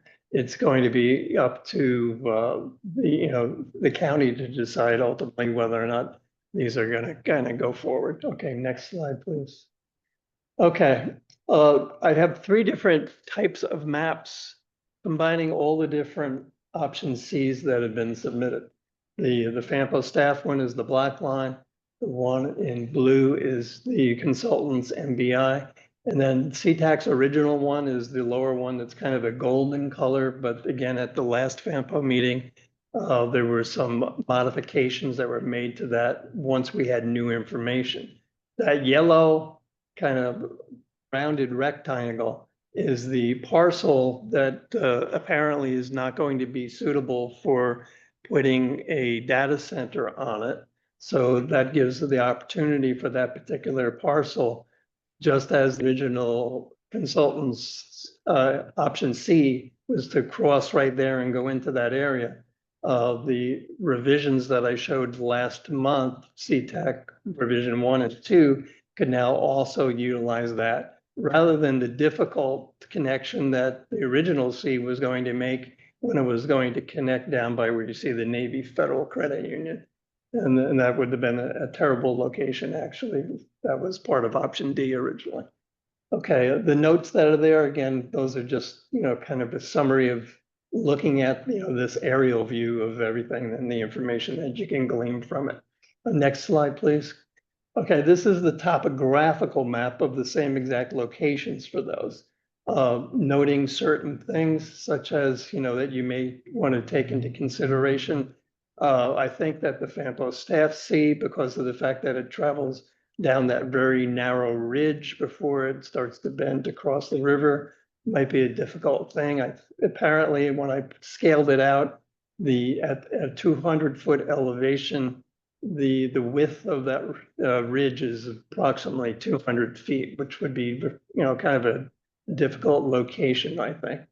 As far as, the reason that the original CTAC kind of went far left there, which would interfere with the clubhouse, is because of the fact that that was the ridge line and it was all cleared land and it was all level land.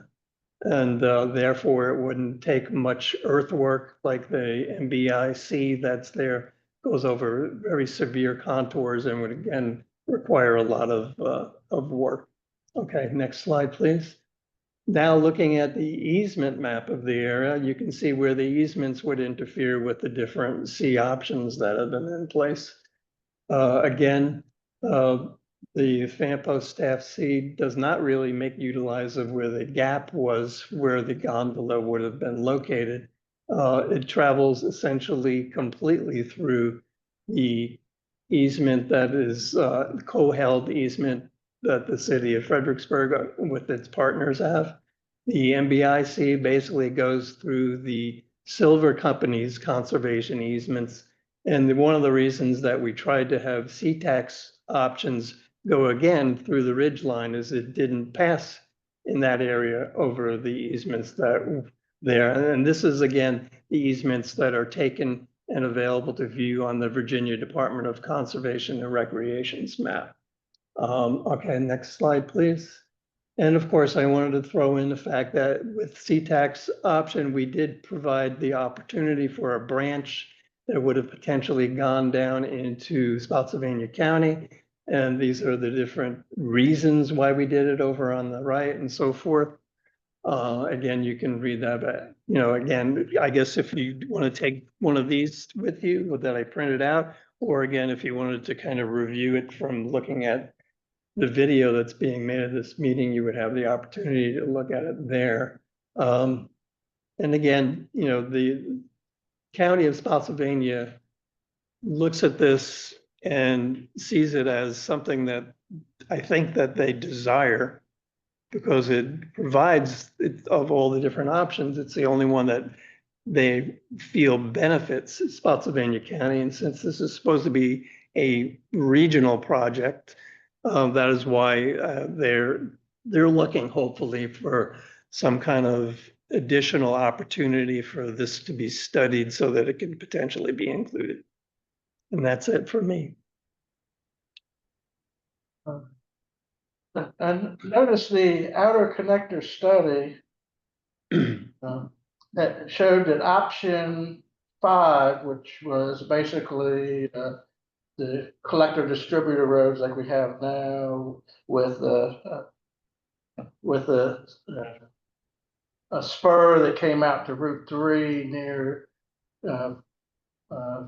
I think it was Gordon Road. That showed that it impacted like 120 grave sites. And I'm trying to figure out where those grave sites are.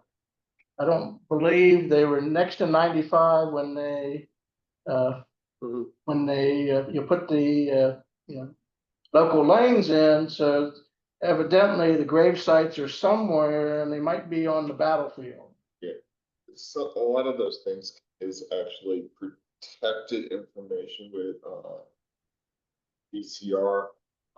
That once you actually get to the funding and building and engineering, that's when they disclose it. They will say, yes, you have growing sites along this line or in this quarter, but they won't say it's here, here, and here until much later in the process. So just be nice to know in the process while drawing lines up where the graves would be, because I don't really want to draw a line up over 120 graves. All right, future, are we all done on that one? Future agenda items? So, yes, to look for the long-range transportation plan and the constrained long-range transportation projects list to be coming both to your jurisdictions for consideration as well as back up this. We basically have to update our big master list of projects, estimates when they might be built or may not be built. We might actually remove projects because cost. But notice that is, we're basically sending it out to all your jurisdictions to start taking their projects, mashing everything together to see what happens. And that's going to be forthcoming. So look forward to that. One other item, because I'll say this for Clinton and Kevin, they are going to request that we revisit how member reports are done. They will like to have a discussion with the group of that. So that'll be it for the agenda item. So they're going to spring it on us tonight, but It's on you, Alana. That's on you, Alana. All right. Sure, they took copious notes on Yeah. the issues that we did, problems that we created. All right. Anything else? Anyone? All right. Seeing none, I want to thank you for being your chairman for here, and I look forward to you being the chairman. Is there a motion for adjournment? I would move adjournment. Second? All in favor, aye? Aye. All right. And again, if I do have printed copies, if anybody, especially the Spotsylvania people, want to kind of Very much. look at that. all Forever. Get my cupcake now.